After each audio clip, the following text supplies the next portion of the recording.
Hey everyone. I think this is going and I think it's set up the right way. There's a lag on my end, so if you would just let me know in the comments if you can see me and you can hear me and everything's okay. All right.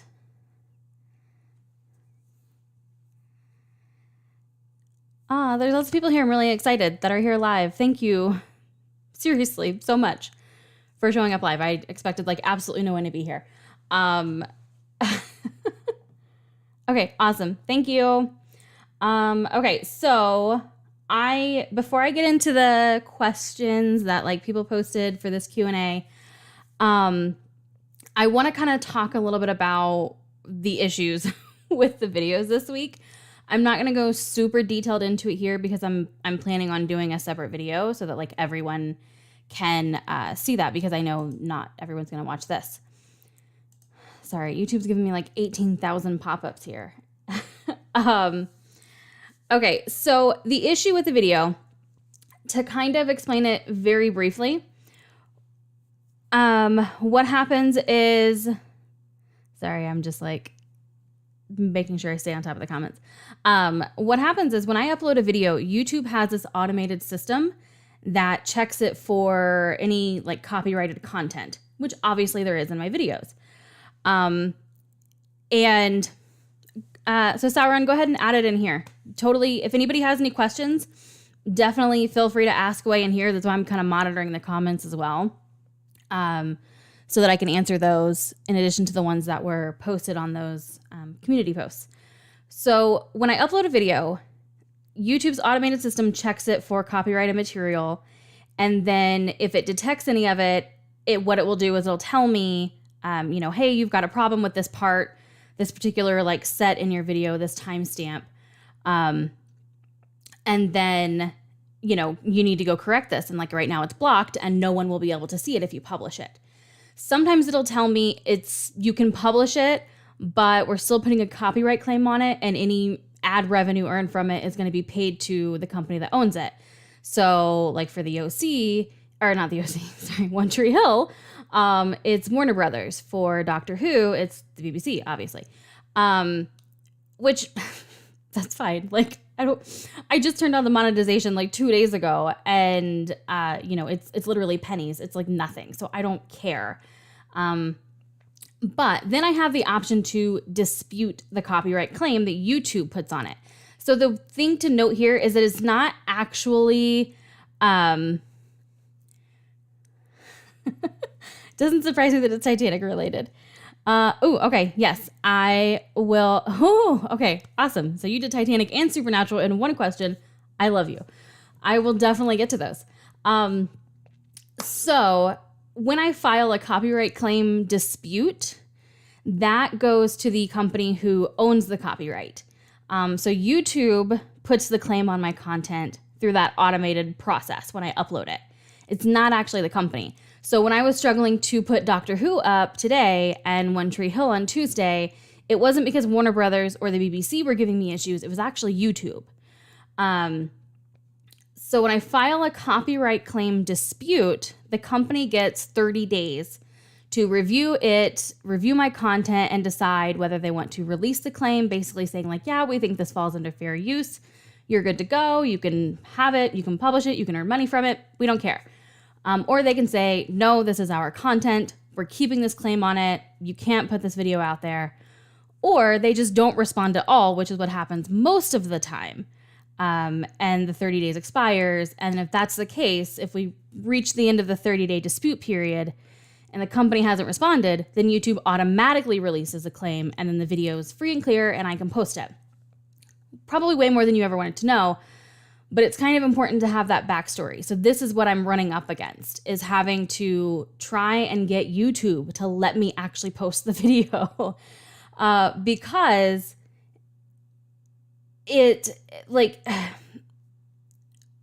so when I file these disputes, because I've had to do that. I mean, I've had other videos. It happens almost all the time, unless I like really go heavy with the edits. But when I file a dispute, I've had both Warner Brothers and the BBC actually both respond and say, yeah, no, we think you're good. This falls under fair use. They don't say that, but they release the claim, which is essentially what that means. So I have had both Warner Brothers and the BBC say my content is fine on my other videos, which is edited in the same style. But YouTube's automated system is just being a real pain in the ass. So those are the issues there. That's why it's taking me so long. That in addition to just having a really crappy editing software. But I've been fighting so much with uploading these videos, I haven't had time to learn the new software that I have downloaded. It's on my computer. Okay, so anyways, that's what the issue is. I am absolutely trying to get it out there for you. Right, so it's not just the BBC. Warner Brothers is also, so I'm responding to Awesome Gamer. You said the BBC is known to be very difficult for reaction channels. The WB is actually very well known. Because that's also what Supernatural, that's the network Supernatural's on. And so that's how I got into reaction videos, was watching Supernatural reactions. And every single person who has reacted to Supernatural that I've seen, they have had these issues as well, including getting copyright strikes, their channels shut down, all that stuff. Okay. So yeah, it's not just the BBC. It's definitely also Warner Brothers, which, yay, I have a show from each, so that's fun. But again, they have actually both come back and said my videos are fine. It's YouTube. So, okay. So, Vendetta, I don't know how to say the rest of your name. So you asked if flipping the image or adding a watermark would help. Nope, it does not. I tried that in the very first video. I tried flipping the image, doing a mirror image, and it made absolutely zero difference whatsoever. So funnily enough, adding a watermark doesn't either, because when I put the muted for copyright at the bottom of the image, that's essentially kind of the same as like a watermark. I could put a really big one. As a viewer of reaction videos, I hate that. I get why they're doing it, but it takes away from the experience. So I really don't want to do that. And honestly, it doesn't actually really make a difference, at least not now. So another thing to note about these other reaction channels is that they are probably, because I've had some other people say, like, reach out to other reaction channels and see what they're doing. I got you, Legendary 3D Gamer. I'm reading it. I'm just not responding right in the moment. So what they're probably doing, I'm guessing, is they're probably far enough ahead that they can just go ahead and dispute it when they upload, and they have time for that dispute process to happen. So I don't in the moment, which is maybe potentially what my other video is going to be about, explaining the situation. So be on the lookout for that. Okay. But yeah, flipping the image does not work. Adding a watermark, because that's what I put, I put text on it, like the muted for copyright, does not work. Pretty much the only thing that works is getting rid of the video. So I can have 10 seconds worth of audio playing with no video, and it doesn't get flagged by the automated system. But if I have 10 seconds of video that's been muted, that gets flagged. So it's not really the audio that's the problem. It's the video. And like I said, flipping, watermarks, text over it does not make a difference. It all still has gotten flagged. And just to, okay. So just to also kind of explain why the videos have to get so chopped up, the automated system won't let me do more than about 3.5 seconds worth of unedited footage without having to make some sort of significant edit. And in a 48-minute video, that's a lot of edits. It is what it is. We're going to deal with it. But the real struggle has been just actually getting YouTube to let it get published. But if I can get to the point where I'm able to have time to dispute these claims, like I said, the companies have been giving it the go-ahead. All right, I feel like I'm talking in circles. All right, let's get through some of these questions real quick since you're here live. So Legendary Gamer, you said, can you please react to a series? Please react as a series to limiting snippets, a series of unfortunate events. You know what? At some point I actually might, because I've never seen it. And is it a TV show, a movie? I'm not really sure. I have heard of it. For some reason, I'm wanting to say Jim Carrey is involved. So I don't know. You said React as a series, so I'm assuming it's a TV show. But yeah. So the thing also is that Patreon supporters in the superfan tier, they get like priority reaction status. So I have a list right now of about like 10 things that people up to this point have already reacted to. But yes, I will definitely add that to the list. And at some point, if it is a series, it'll be part of that pilot series that I do, where I react to the pilot episodes. Okay, cool. Yep, good. Netflix. I've got it, so we're good there. So, Sauron Baggins. Your questions, Titanic related. Love it. So my interest in Titanic actually began. I think it's the oldest memory I have. I think it is literally the very first memory that I have. I was a young child. So this was late 80s, well, probably early 90s. And I was in my aunt's living room and they had like a TV guide or I don't know, something like that. Just like one of those little like small magazines. And I was flipping through it. I must have been old enough to read. So it would have had to have been 90s. And there was an article in there about like the discovery of the Titanic. And I just remember sitting and reading that and like being fascinated by it. Don't know why. Actually, well, okay, so I'm about to get a little woo, and you can choose to believe this or not. I don't even really know that I believe it. It's just, if it were true, this would make sense. I one time, just kind of for the fun of it, in high school, had a psychic reading done, like a past lives reading. And without knowing anything about me, and without knowing that I had like a complete, actually this is middle school, like a complete obsession with Titanic, she told me that I went down on the Titanic in a past life. So there you go. If you believe in that kind of stuff, I guess that's actually when my interest began, is when the ship sank.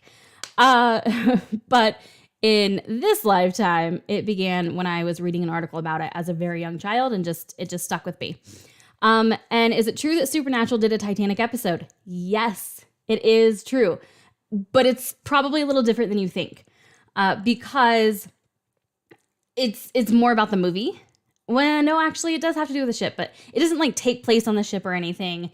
There is a character who basically goes back in time and stops the ship from sinking. And it causes like a ripple effect. There are now all of a sudden a bunch of people alive who shouldn't be, because, their ancestors would have died in the Titanic. So it led to a lot of, bloodlines and family trees that shouldn't exist, and it had to be righted and all that stuff. So just in case you haven't seen the show and you plan on watching it, I'm not going to give any more information than that, because there are some twists in that episode. But yeah, they definitely did a Titanic episode.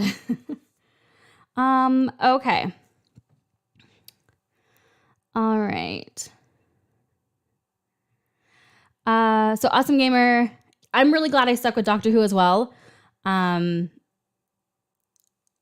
you for saying mine's genuinely enjoyable. I'm so glad that you're enjoying it. I'm enjoying the series so much more than I thought I would. I think it's pretty obvious that I feel very connected to the characters and everything. And the community has been so supportive. So thank you so much. And out of curiosity, is there anyone here not because of Doctor Who? Obviously that's the most. Thank you, Amy, as well. That's where the majority of my subscribers come from, but this is open for everyone. So if you have questions about One Tree Hill, what we do in the shadows, any of that, just drop it. Titanic fans, since you were very, very little in nursery, they did a subject about it, and you wouldn't shut up. Okay. Yeah. Nope. Totally get it. Okay. So, Legendary Gamer, just kind of give me a second to catch up on these, because I'm making sure I'm scrolling back up to try not to miss anything. So my favorite color, I think that was actually asked by someone else, which I've got a list of the other questions. My favorite color, you probably can't tell it on video, and you definitely can't tell it on this video, because I'm having to use my built-in webcam on my desktop for this, because the one I use to record reactions is set up for recording at nighttime. So all the settings are different. But my favorite color is one of these boxes back here, and it's actually mint green. So yeah, mint green, and gold as well. So the colors in my office are gray, white, gold, and mint. And the colors in the rest of my house are black, white, gold, and mint. So they're with you on the gold. Thank you so much, Samir, for the congratulations. I think you asked a question as well. Like I said, I've got the list. Spoiler free, we got some terrifying monsters coming up in Who, so watch this space. That'll be fun because I don't like scary things. Okay, watch the Titanic first at a Forest Service housing site during a work crew. I feel like that's a really weird place, Matthew, to watch that movie for the first time.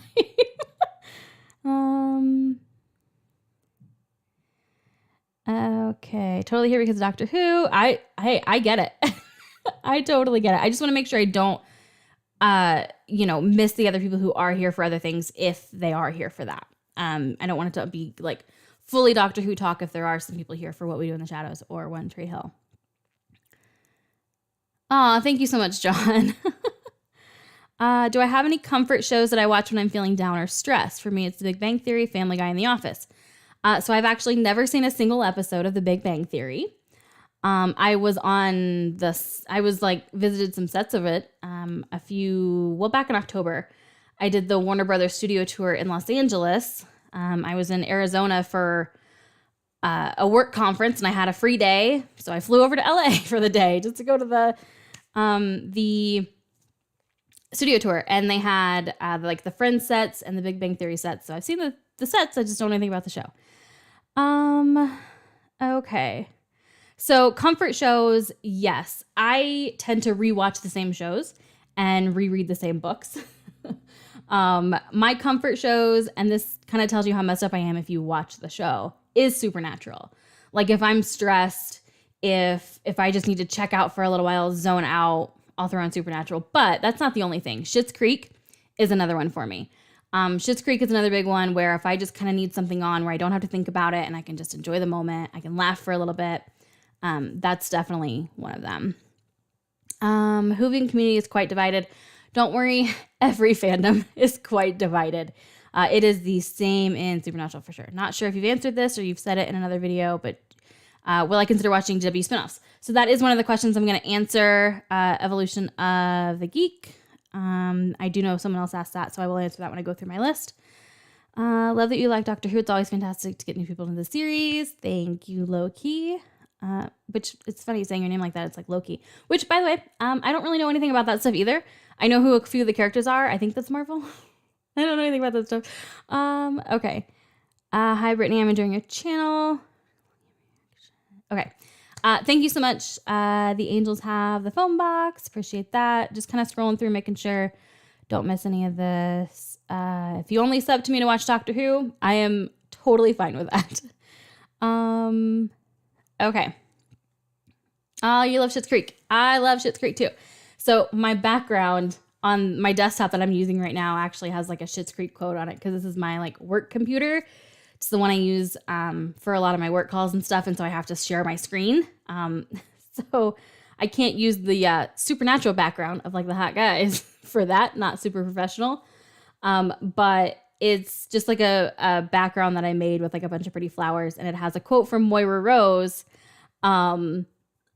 that says, I'm positively bedeviled with meetings, etc.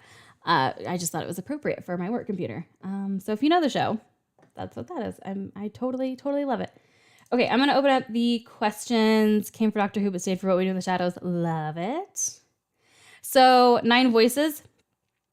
You might remember me kind of saying that Laszlo was like my least favorite character at the beginning of What We Do in the Shadows. But he has grown on me so much. I think he's honestly the funniest out of all of them. His delivery of his lines is so perfect that like it almost doesn't even matter what he says. It's just everything that comes out of his mouth is just really funny because of the way he delivers it. Love Doctor Who. Have you ever watched Vampire Diaries? Yes. So that is actually kind of another one of my comfort shows as well, which again, that's how messed up I am. I love Vampire Diaries. Actually, funny enough, before Supernatural, before I discovered that last year, Vampire Diaries was my like all-time favorite show. Like if I could only ever watch one show again, it would be Vampire Diaries. But you know, now obviously it's not. Okay.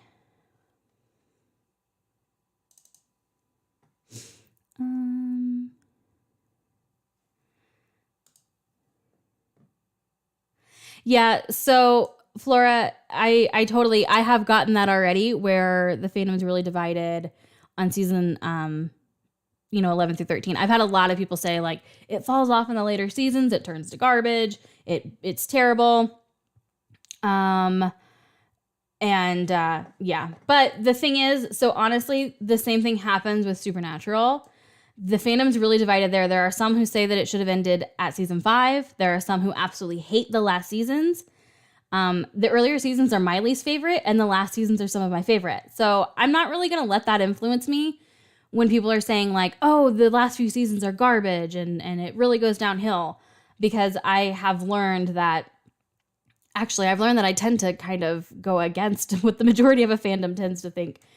So I'm not super concerned about that, but I have noticed that it does seem divided, which is totally fine. Like, not everyone's going to agree on everything. Awesome Gamer. Yes, the Father's Day episode did hit me hard. Which I want to say, like, my father is alive. So please, like, if your father has passed and that's why that episode is hard for you, I just want you to know, like, my sympathy, empathy, condolences, all of that goes out to you. We just did have some situations with my father, which I do talk about at the end of that episode. So yeah, it hit one. It hit a little hard.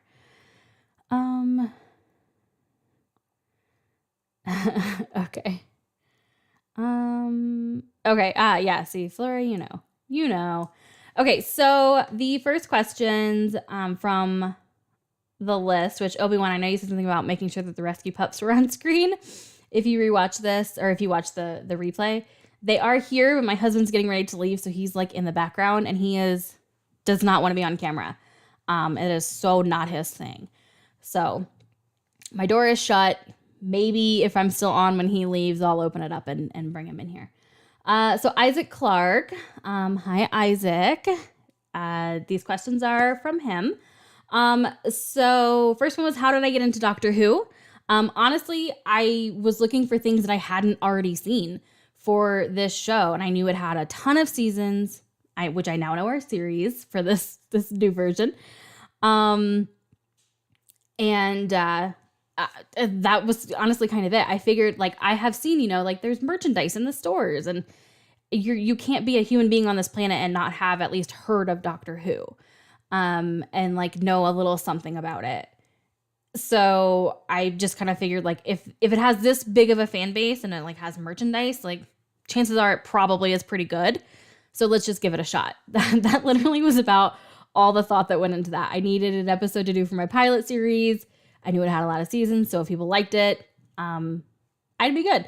There's another channel that I watch, Seska Says. She's another reactor.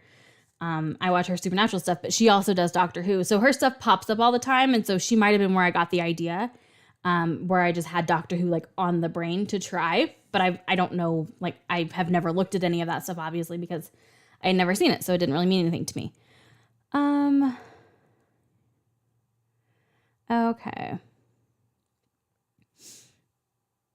Okay, so it looks like there might be some potential spoiler talk there for the division. So Sauron Baggins, thank you, but yeah, just kind of like be careful of that. So Isaac's next question was, what's my favorite episode so far? And I think that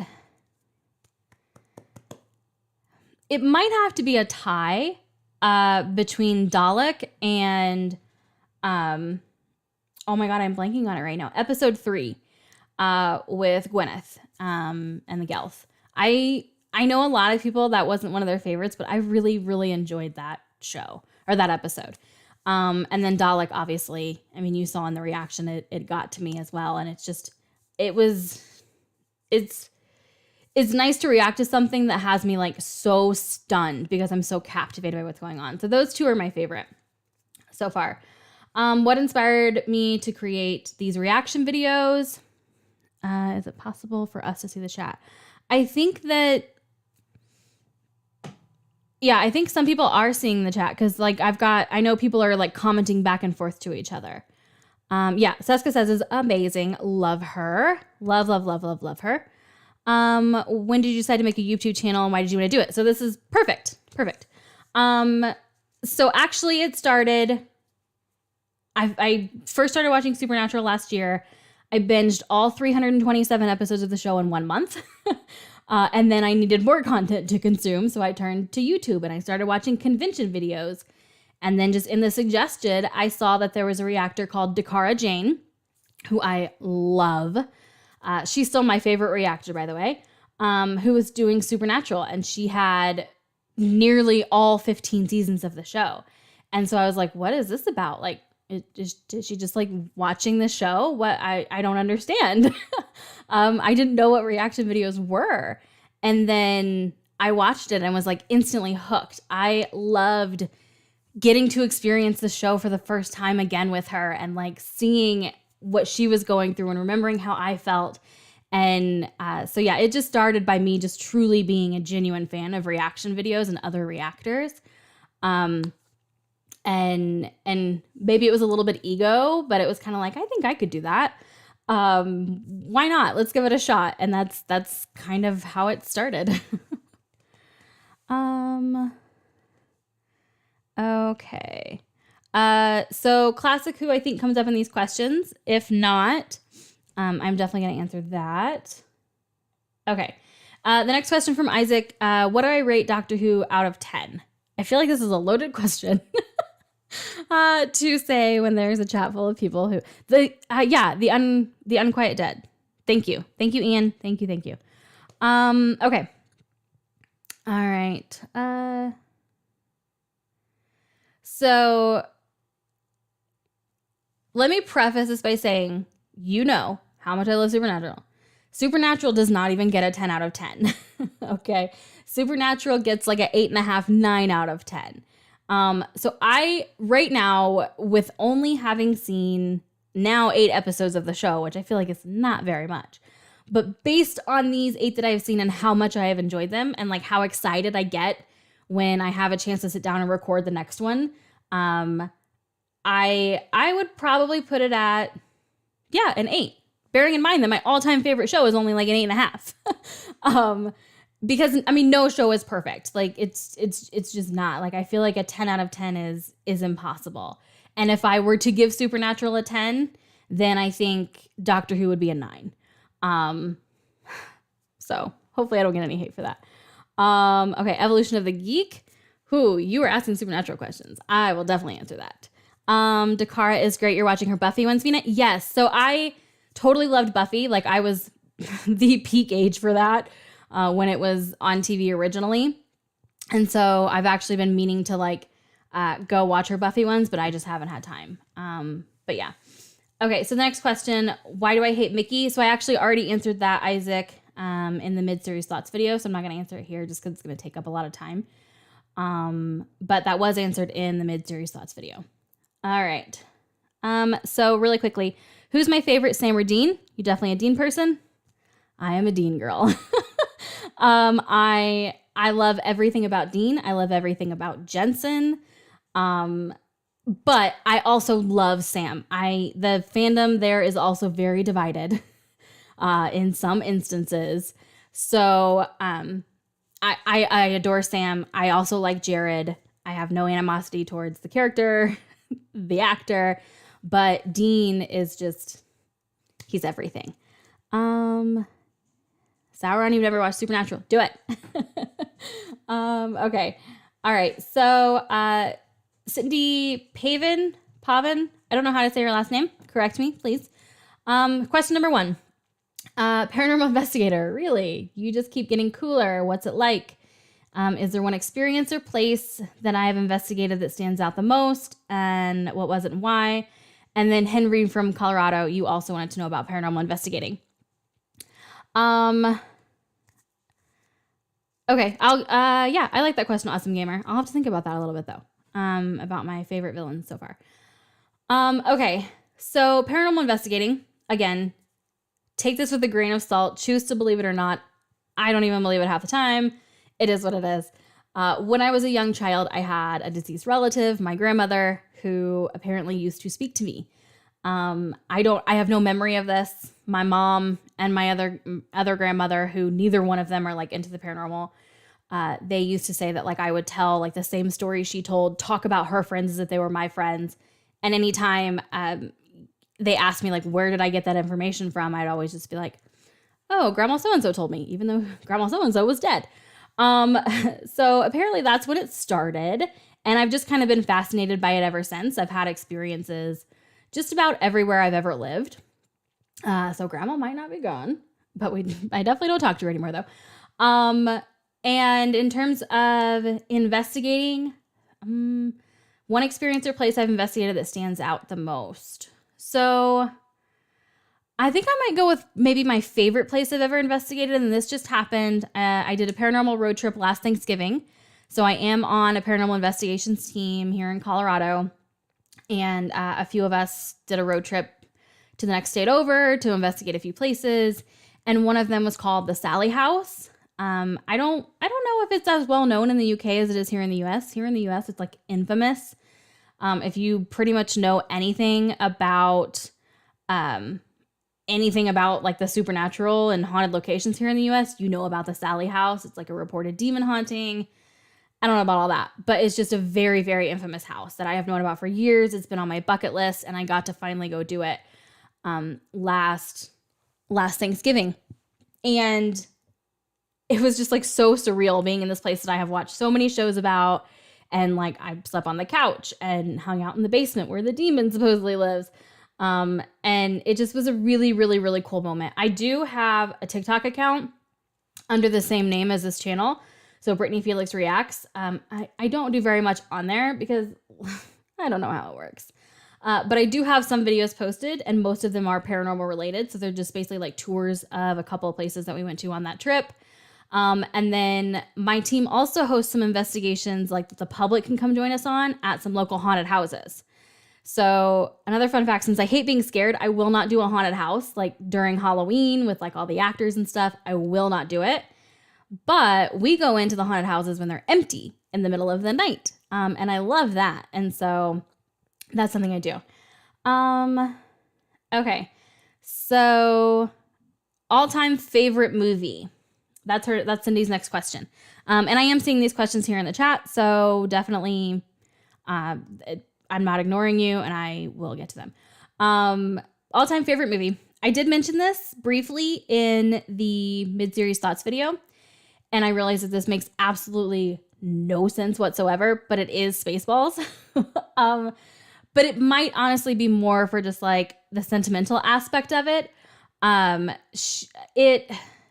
When I was a kid, I apparently just like latched onto that movie and I watched it constantly. I wore out like multiple VHS tapes because I literally watched them so much, like the tapes just like wouldn't play anymore.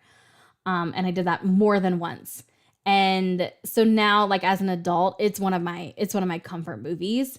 And I love it. It still makes me laugh. It makes me chuckle. Again, not having watched like Star Wars, Star Trek, Planet of the Apes, I know is another reference in there. But again, being a human being on this planet, I get a lot of those references, even if I don't like fully understand it. And I'm sure there's some that I still don't get. But it's just, I love it. So yeah, that's technically my all-time favorite movie. What do I like to read? Ooh, this is a little embarrassing, but I like young adult novels. So, like Hunger Games, Twilight, Harry Potter. Love Harry Potter. I've reread the whole series like multiple times. I've done the studio tour in London. Yeah, totally obsessed. I've ridden, the Jacobite in Scotland, which is, the real Hogwarts Express. So yeah, I do kind of like more like the fantasy stuff. If it's got a vampire love story in it, I'm sorry. I know it's terrible, but I'm a sucker for it. So I'm definitely going to read it. And then another thing I also like to read are like celebrity autobiographies. I have read some like from people that I had really no interest in, but like, I just think that their lives are fascinating and it's really nice to like get behind the scenes stories about how things happen and how their careers develop and, struggles they went through that the public doesn't know about. So I like those too. All right. If I had to only pick one thing, what do I connect with the most in a movie or a TV show? Examples are good characters, good versus evil, emotions, or anything else that comes to mind. For me, it has to be the characters. if I don't genuinely care about the characters and like what's happening to them, if I don't care if they live or die, if I don't care if they succeed or fail, if I don't care what emotions they're going through, what struggles they're going through, ludicrous speed, love it. Then I just can't get into the show. I have to actually care, and the characters and the actors are what make me care. So definitely, I will take good characters over everything else. All right, so those are all of Cindy's questions. So I'm going to hop over to the chat and make sure. Okay, so there's the Dean. Who's been my favorite Doctor Who villain thus far? I didn't like the mannequins because those were creepy. The Dalek was interesting because it was really complex. Like, we got so much backstory, and it just was not intimidating at first, like upon first glance, because I didn't know what it looked like. So when I saw it for the very first time, it didn't really intimidate me that much. But like I talked about in the mid-series thoughts, his reaction, the Doctor's reaction to it, just took it to a whole other level, and it just had me really intrigued. And then it just proved throughout the rest of the episode why it was so feared. So that was really interesting to watch. But again, I think I might have to go back to my favorite one being the Gelth from episode 3. And maybe that's part of why I like it. I just like this idea of like something presenting itself as, this innocent thing that needs to be saved and help us. And then like it just flips a switch and you find out like it's evil all along. So that was a nice twist. I really liked it. Okay. Amy, get on Supernatural.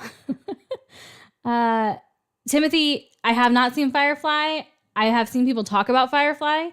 I have no idea what it's about. Like literally no idea.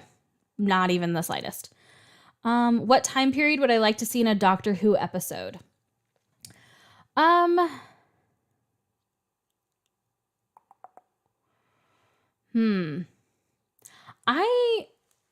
think I would like to see... I would really like to see Rose in a time period where women were not empowered, which we sort of got that a little bit, a teeny tiny bit in episode 3. Obviously it was an older time. So like, she was seen as wild, Gwyneth Saller is wild. But I would like her to go back to a time where really women were like meant to be seen, not heard.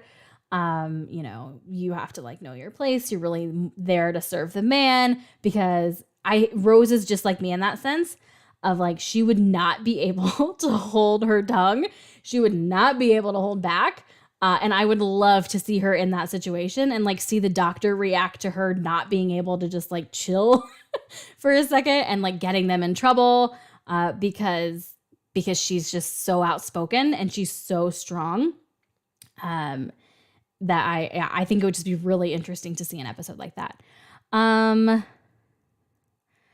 Okay, Sauron. Have I ever watched Once Upon a Time?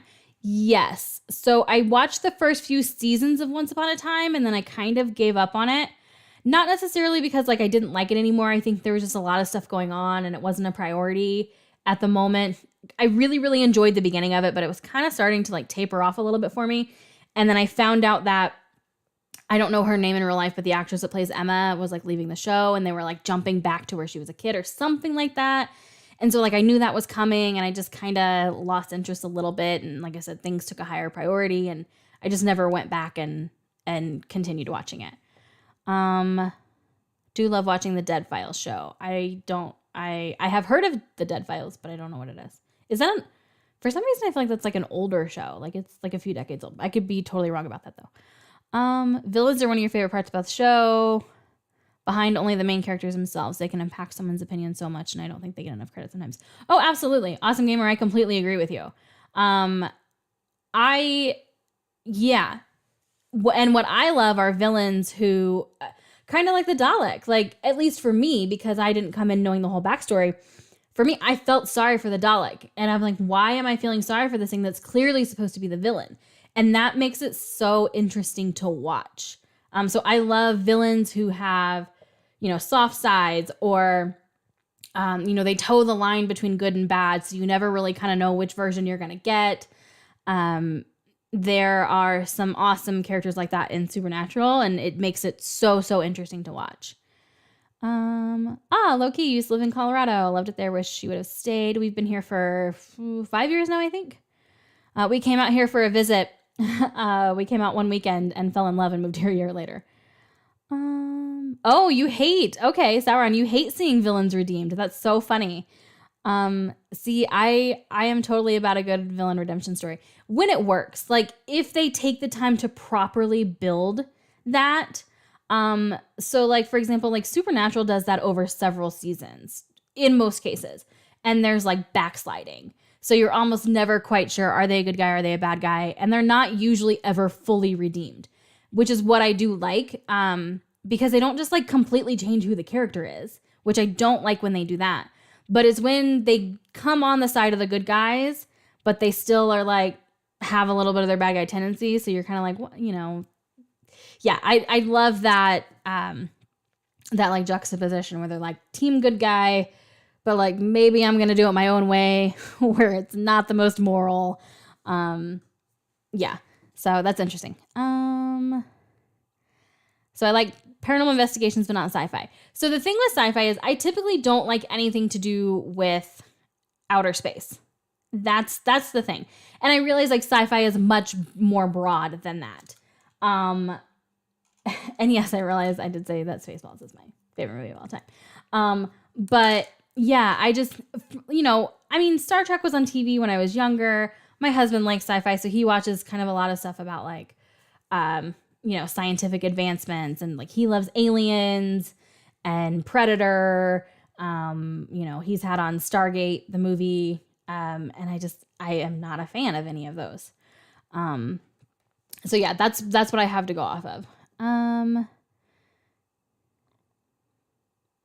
So even though it's still pretty early on watching Doctor Who, what are some assumptions I had about the show before watching? I think I don't know that I really went in with any assumptions. Well, that's not true, actually. I went in thinking it was more like what I believe classic Who is like, which is where, you know, maybe that actually stretches over multiple episodes. But I thought like every episode was kind of its own thing. I didn't think there were any like overarching story arcs. I didn't think the characters developed and their relationships developed. I thought it was, for some reason, I thought it was like every episode was its own thing. And you might have like different characters every episode besides the Doctor. And so I didn't realize that there was so much to get invested in the long term. And so that was the assumption I went in with, which is why I hadn't really watched it up to this point. And I am so glad that I am completely wrong on that. Okay. You live in Scotland and you still haven't gone to see the Harry Potter stuff. There's a lot of it I haven't seen. So when I was in Scotland, I was there for, because Scotland's just beautiful. But the excuse for why I went there was to visit Outlander stuff. So I was doing a 5-day tour through the Highlands. And like one of the optional like excursions or whatever was to ride the Jacobite. And so I did that because I love Harry Potter. You used to work 5 minutes walk from the Harry Potter experience in Leavesden. That's awesome. I'm jealous. 9 voices. Tell them to comb the desert. I literally was just watching a reaction video to Spaceballs yesterday. And that's like, I always love watching reactors react to that scene. Because it's so stupid, but it's hilarious. And it's I always love watching the reaction. Everything that's happening now is happening now. I love it. Okay. Do you know why people mix up paranormal and supernatural? Honestly, I've heard the term like interchangeable, like used interchangeably. And I really don't know. And to be honest, I don't know that I really know like what the actual true difference is. Yeah, I've never really actually thought about that. I'm going to have to look that up. It's a good idea, unless you know. And then please enlighten me. What are some of my favorite themes I like to see in a show or a movie? I'm going to be really honest. If it's got a cheesy love story, I'm in. I can't help it. But yeah, I think I kind of already talked before where it's like, you know, team good guy, there's a villain, kind of have to come over to their side. You find out maybe they're not all bad. those sorts of things. Those are, I really kind of like a lot of different things. I mean, with the exception of horror. There are very few haunted places in the village. Oh, there are a few haunted places in the village where you live. You actually had a creepy experience in one of them before you discovered it was haunted. Ian, send me a message on Patreon. I want to know about it. Sauron, you're halfway through an epic 36-book saga.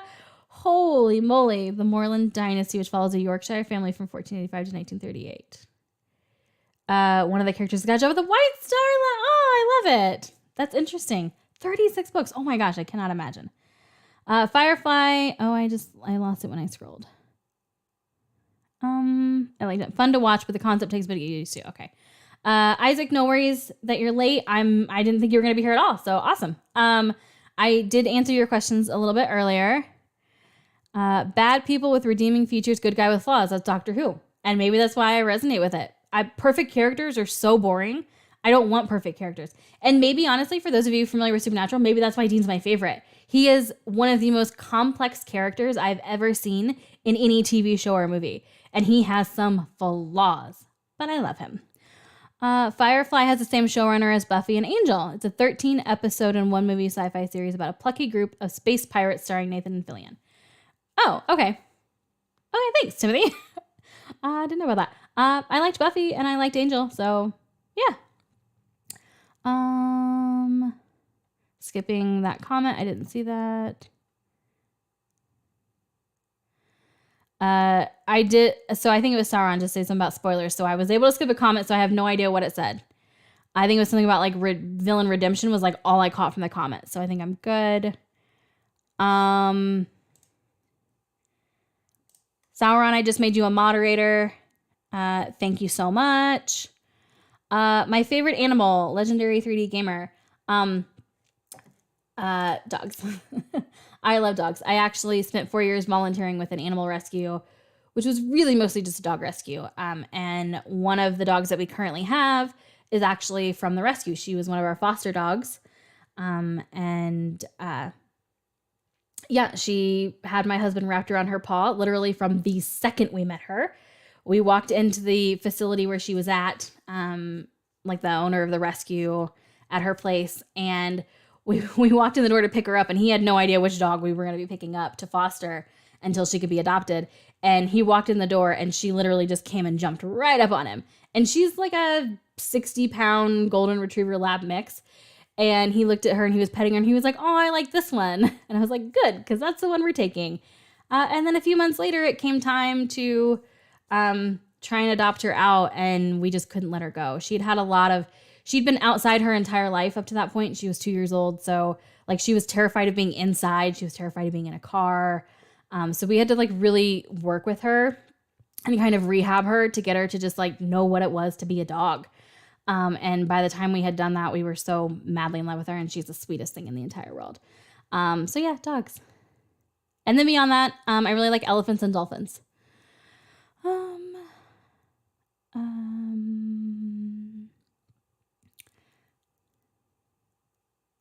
Of the Gone series. No, Mad Buck, I haven't heard of the Gone series by Michael Grant. Vaguely similar to Hunger Games in the way that kids are thrown into a bad situation to cope. Okay, I'll check that out. Thank you. Yeah, that's a good point. That mods have a chance to catch up. Not really sure how to take that I could be a Slovene. I don't know about that. Okay. Always thought paranormal is like ghosts and stuff, and supernatural is more like demonic. So I could see it being taken that way. It's in my mind, and maybe it's just because of the show. Like to me, supernatural is more like Bigfoot and Wendigos or Wendigo, depending on how you pronounce it, wraiths, those sorts of things. Whereas like paranormal in my mind, just because I've been in this world, like the ghost hunting world or whatever, is like ghosts and aliens.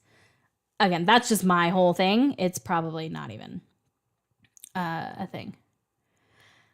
Tough questions because I'm halfway through the first series. This might be hard, but do I have any thoughts or theories on the origins of the Doctor? No, should I? I've just kind of taken it that he's a Time Lord from a planet of Time Lords. Is there more to it? I guess I'll find out. Okay, I'm gonna head back to the questions really quick, and then we'll come back into the chat. All right. So from It's Splashy, am I planning on doing all 13 series of Doctor Who? At the moment, yes. I thoroughly enjoy the show, so as long as I continue to enjoy it, I'm gonna continue reacting to it. Yeah, I mean, I don't have plans to stop. I'm really intrigued. I will be really, really honest though, and say that part of what I enjoy so much about this is Christopher Eccleston's portrayal of the Doctor. So I'm not going to lie, I am genuinely a little concerned that when we switch over to the next Doctor, it might lose a little something for me that makes it so special. I hope I'm wrong. I'm going to go into it assuming that I'm going to be wrong about that. I'm going to give the next Doctor a full chance. But yeah, I don't have plans on stopping. Am I going to do a mid-series thoughts video every half of the series? Because you really enjoyed them. Thank you. I think so. I liked that. Let me know if you thought that was a good thing. I really liked being able to share my thoughts that way, like compile them, think about them, write up like 4 pages of notes, and then share them. So I liked that. Am I a fan of Series 1 CGI for Doctor Who? Honestly, I've seen a lot of people talk about like how low budget this first series is and how bad the CGI is. I'm fine with it. It hasn't, like, there have been a couple of things that have taken me out of the moment a little bit. Like in episode 1 in Rose when Altons? Is that I don't know how you say it. How do you say the mannequins' names? I know they have another name. Auton something? When they were like dying at the end and they were doing like a little robot dance as they were dying, that kind of took me out of a little bit, which that's not even CGI. But no, I've honestly been impressed with it for a TV series with a low budget. I'm totally fine with the CGI in series 1. And so if it gets better, that's awesome. Because let me tell you, some of the worst CGI I have ever seen in a TV show, the pilot episode of Supernatural. It was laughably bad. And obviously that didn't stop me. So, favorite episode. Okay, so favorite episode of series 1, I already answered that. My favorite character, TARDIS included. You know, it's really hard for me because I obviously love the Doctor, and I've talked about that so much in the portrayal of the Doctor. But I love Rose. I see a lot of myself in Rose, which I realize might be like a really egotistical thing to say because Rose is amazing and she's a badass. But no, like, I just very independent, very outspoken, very strong-headed, strong-willed, curious, loves adventure, all of those things. So they both honestly hold a special place in my heart. And then here we go. Will I consider watching any spinoff shows? So that's It's Splashy's last question, which I know was asked in the chat earlier. Yeah. If I'm still into the show, like, and we've come to the point, I think Torchwood is up first. Which I know you guys have like talked about the placement, but right now being only halfway through the first series, like the placement of these things and like people are throwing out episodes from Classic Who at me, like it all kind of blends. I think Torchwood somewhere in the second season, and like I need to be finished with the first season by the time I get to the first season of Torchwood, by the time I get to the third season of Doctor Who. I think that's the placement of that. But yeah, no, I'm totally open to giving it a shot. I'm not saying I'll stick with it. I'm going to treat it basically like any other pilot where I'll watch the pilot, and if I'm intrigued, I'll keep going. I don't want to ever like just continue reacting to a show that I don't enjoy, because it's going to make for a really terrible reaction, and a really terrible experience. So if I'm watching a show, it's because like I'm still invested. Okay, Samir, you did ask a question. I thought you did. What places on Earth throughout time would you like the Doctor Who episode to be set in? And I think someone else asked that earlier. So place on Earth, honestly, like I mentioned it in the mid-series thoughts video. I really, and again, don't tell me, and I have a feeling I'm going to be disappointed on this, but I would love a Titanic episode at some point. Like so much.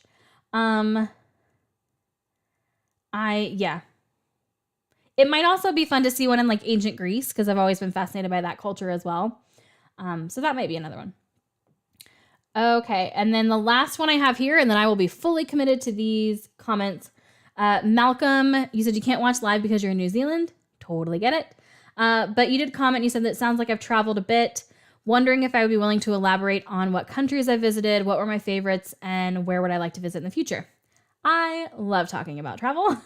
So I am totally there. Matthew, yes, I did. I actually just finished talking about spinoffs. I'm totally open to it. I know Torchwood is coming up. The Sarah Jane Adventures, I have heard from some people that it's like a kid show, but not really a kid show. So I'll react to the pilot, or I'll watch the pilot, and we'll see how it goes.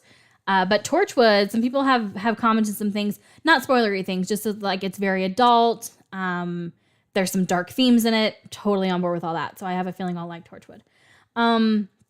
Okay, so back to starts after the end of Doctor Who Series 2. Thank you, Ian. I don't know what I would do without you. All right, so travel. Yes, so I have been to Paris twice. We went to Paris for our honeymoon, and then it took me like a decade to get back there. I did about 2 months of travel throughout Europe in the fall of 2019. Thank goodness we got that in kind of just in the nick of time before everything shut down. And so on that trip, I did go to Belfast for the weekend to visit the Titanic Museum there and the shipyard. I spent like 2 weeks in Scotland, traveling throughout the Highlands, and then the rest of the time in Edinburgh. Loved it. I'll come back to that. Yeah, like I said, twice in Paris. I've spent a month in Bali. We went to St. Lucia last year for a honeymoon. I've been to Crete, Greece. Spent some time, a couple days in Pompeii, checking out the ruins there. Capri, went there. Chiang Mai, Thailand, been there. Okay, and then, so also while we were over there in those 2 months, we did a Mediterranean cruise. So we went to like Pisa, Cannes, Palma Mallorca. I feel like we went somewhere else as well, but it all kind of blends together. And then I did, at the end of it, a few days in Rome.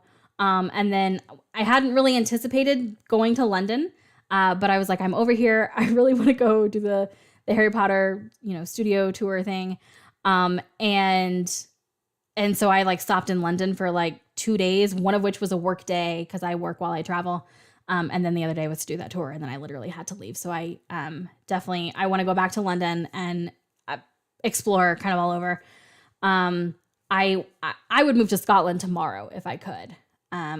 Scotland stole my heart. Paris was my favorite, and I still love Paris, but Scotland stole my heart on that trip. I really want to go to New Zealand, Malcolm. That's very high on my list. Alaska's very high on my list. Hawaii is very high on my list. So there's just kind of a lot of places that I want to go to. I just love exploring new places. Okay. All right. So now we are moving over to the chat. I got to scroll up a bit to catch up. So 9 voices. Paranormal is actually something we don't yet understand, but could eventually be solved by science. Supernatural is all the stuff that will always be unexplained. Interesting. Okay. Timothy, you've had a lot of paranormal experiences. They can be pretty mind-breaking sometimes. Yes, they can, especially if you're like my husband, who says he doesn't believe in ghosts and then has experiences that he can't explain. But he still won't believe. Dogs are amazing. Yes. Do I have a favorite actor or actress? I would love to guest star in Doctor Who. So, obviously, Jensen Ackles. Jensen Ackles is my favorite actor. Prior to Supernatural and discovering Jensen Ackles and him being my favorite, honestly, anyone from Supernatural would make me so freaking excited to see there. But there is another actor named Sam Rockwell. He's not super well known. A lot of people do know him, but he's definitely not A-list, top tier, celebrity. You've probably seen a movie with him in it at some point, just maybe not known who he was or what his name was, but he's been one of my favorite actors since I was in middle school. And so it'd be really cool to see him. And I think he'd really do really well in Doctor Who. And as far as an actress, I pretty much Anna Kendrick. If she's in anything, I'll watch it. So I guess it would be her. Fina, oh, she sounds adorable. I don't know if you're talking about me, but if you are, thanks. If you're not, that's totally cool. Okay, Legendary Gamer. What's my favorite food? Yours is fried chicken curry. Okay, there are no commas there, so I literally thought you meant fried chicken curry brownies. And I was like, what in the hell? Okay, so fried chicken, curry, brownies, cookies, cheesecake, chocolate, ice cream, burgers, pizza, McDonald's, chips, pomegranate, melon. Okay, so thing about me, I actually don't like pizza. Which I'm like the only person in the world apparently who doesn't like pizza. But all those other ones are pretty good. So my favorite food, I have a gutter palate. Like I have the worst palate. I eat like a 5-year-old. It's terrible. Hence why I am not, skinny.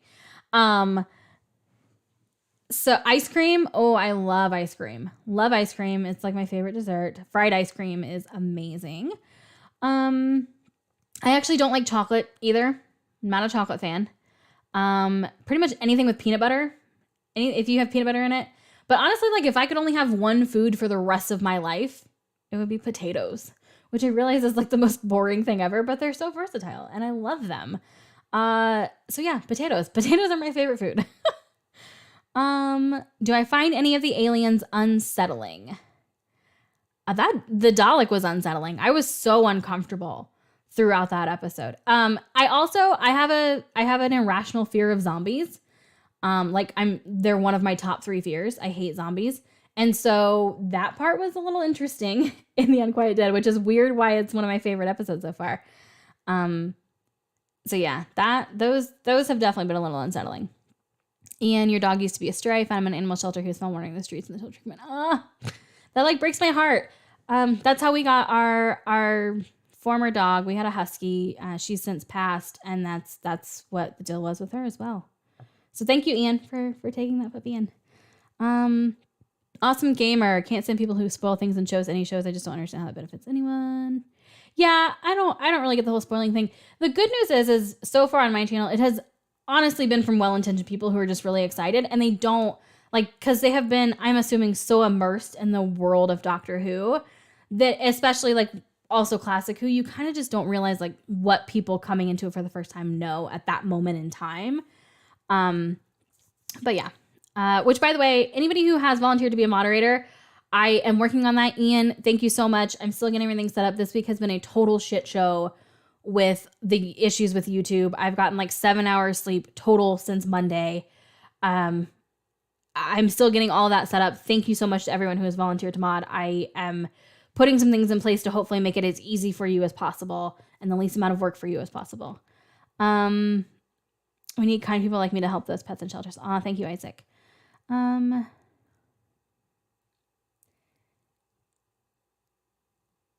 Timothy, no, I haven't seen Avatar: The Last Airbender, but your description, young adult fantasies, teen bad boy romances, and great character development, makes me want to. Is that, I didn't realize that's what it was. Same thing. Like it didn't really ever seem like anything I would be into. I just need to be more open. I fully admit that. That there's probably a lot of things out there that I have just like deemed sci-fi and not watched it because I thought it looked, like something I wouldn't necessarily enjoy in, a 2-second ad that I saw. So yeah, that definitely might be one to add to the list because I like your description, but no, I haven't seen it. Do I know who the next Doctor is? I think the 10th Doctor is, what's his name? I genuinely know his name. I'm just blanking on it right now at the moment. The one that plays Barty Crouch, Jr. in Harry Potter. I'm blanking. I know his name. And I think he's the 10th one. 9th Doctor is very underrated. I'm happy to see you latch on to him as well. Oh, thanks, Timothy. I agree. I've had a lot of people say like that, he's not their favorite, which totally I get that he's not their favorite, but like he's like far down on the list, which there's been a lot of them, so I get that. And I haven't experienced any other ones, so maybe some other ones will be my favorite. I love the CGI of the first series. There's just a cozy, nostalgic vibe to it compared to the overly professional, flashy effects from modern shows. Yeah, I can totally get that. Auton, yes. Thank you, Kim Dog. Yes, Sauron. So it's turned off now for Sauron does have a Titanic Discord channel. I've been meaning to get back in there. Again, it's just been crazy. But Sauron does have a Titanic Discord channel. I'm in there. It's super fun to like geek out over Titanic stuff with other people who are way more into it than I am, which I kind of love. So yeah, if you want that Titanic Discord, it's turned off so people can't post like spam links, but I'll probably try and post it somewhere. Actually I will. I'll put it up on the community post. I'll make a community post about it, Sauron, with a link to the Titanic Discord. Do I have the link? I know you shared it to me in the email. I don't know if I can just post it though. I'll hop on there and we'll see how I can share that. Am I open to a new show suggestion? Showroom Doctor Who reboot made other shows too. Yes, I am open to other show suggestions. I do have a really long list already, and priority does go to superfan patrons. But yeah, all that is too complicated. You can start watching after season 2 of Doctor Who. Okay, thanks, Matthew. Having grown up with classic Who, very influential. I was so excited when the new series came out. Good, Sean, I'm glad you were excited. I would imagine that there were probably a lot of people who classic Who was a very big part of their lives growing up and holds a very special place in their heart, who were very, apprehensive about the revival. I would imagine. So I appreciate you being like open and excited when it came out. Okay. Oh, it just jumped on me. Scrolling back up. I was like right there and it just jumped on me. Okay. 9 Voices. Bad CGI is a weird gripe. All special effects are product of the era. Yeah, I'm totally with you there. Allow for healthy suspension of disbelief. Yeah, so I've had a lot of people talk about that with Classic Who as well. Which, by the way, didn't come up. And I know somebody asked if I was going to react to any Classic Who. So how I'm handling Classic Who is what I'm doing is I'm going to do like a serial from each either season or doctor, whatever is appropriate. And I'm going to like kind of pick and choose based on suggestions from all of you. So probably what I'll do is like put out a poll of like, okay, here's this season, and the list of the serials, pick which one I should do. And like the most will be what I do. And I am not doing them on like a set schedule because my schedule is crazy right now. So I'm just kind of squeezing them in where I can. And I'm putting the full reactions up on Patreon for now, just as I get them done. And then once I have a serial complete, and once YouTube calms the hell down, then they'll go, like the whole serial will be posted onto YouTube at once. So that's how I'm planning on handling that right now. And okay, so back to why that got brought up, 9 Voices, your comment. A lot of people were talking about like how it's really hard for reactors to get into because, obviously the effects are very outdated. But again, like I have already reacted to part 1 of An Unearthly Child, and I was impressed. Like I was into it.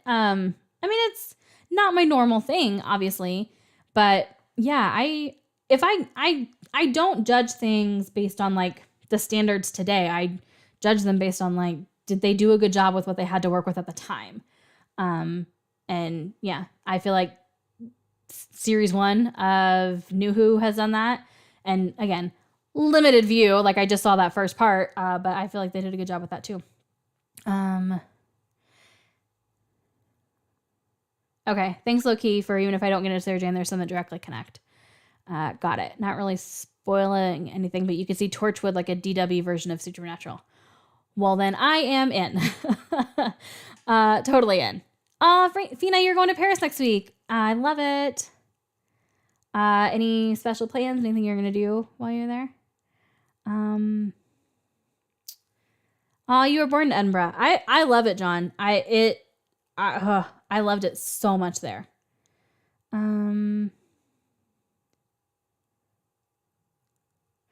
Thanks, Samir. Yeah, that's what I've heard a lot of people say is that like it's kid oriented, but like adults can still watch it and it's totally fine and they can get into it. So I'm definitely going to give it a shot.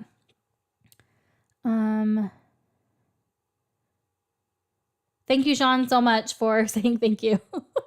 And for the compliment. I love it. Travel does broaden the mind. Absolutely. And most of the travel that I do is solo travel. So I'm usually by myself. And let me tell you, like, there is nothing that will help you grow and evolve like traveling solo, especially as a solo female traveler. And then, honestly, like it's the biggest confidence boost because if you can solo travel your way through Europe for 2 months, like you feel like you can accomplish anything. Okay. Lots of comments about Sarah Jane Adventures.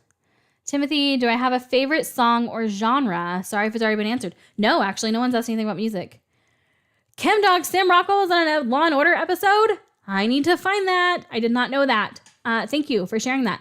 Sorry if that was really loud, by the way. I'm not normally this close to my microphone. Favorite song or genre? I do actually have a favorite song. And it is the, why am I blanking on it? Because I've had like 7 hours of sleep this entire week. That's why I'm blanking on everything. So Hallelujah. Oh my God. I cannot, this is literally, I cannot explain to you how many hours and hours and hours I have listened to this song on repeat, like since college. Jeff Buckley, thank you. Total brain spasm there. Yes, Jeff Buckley, Hallelujah is my all-time favorite song.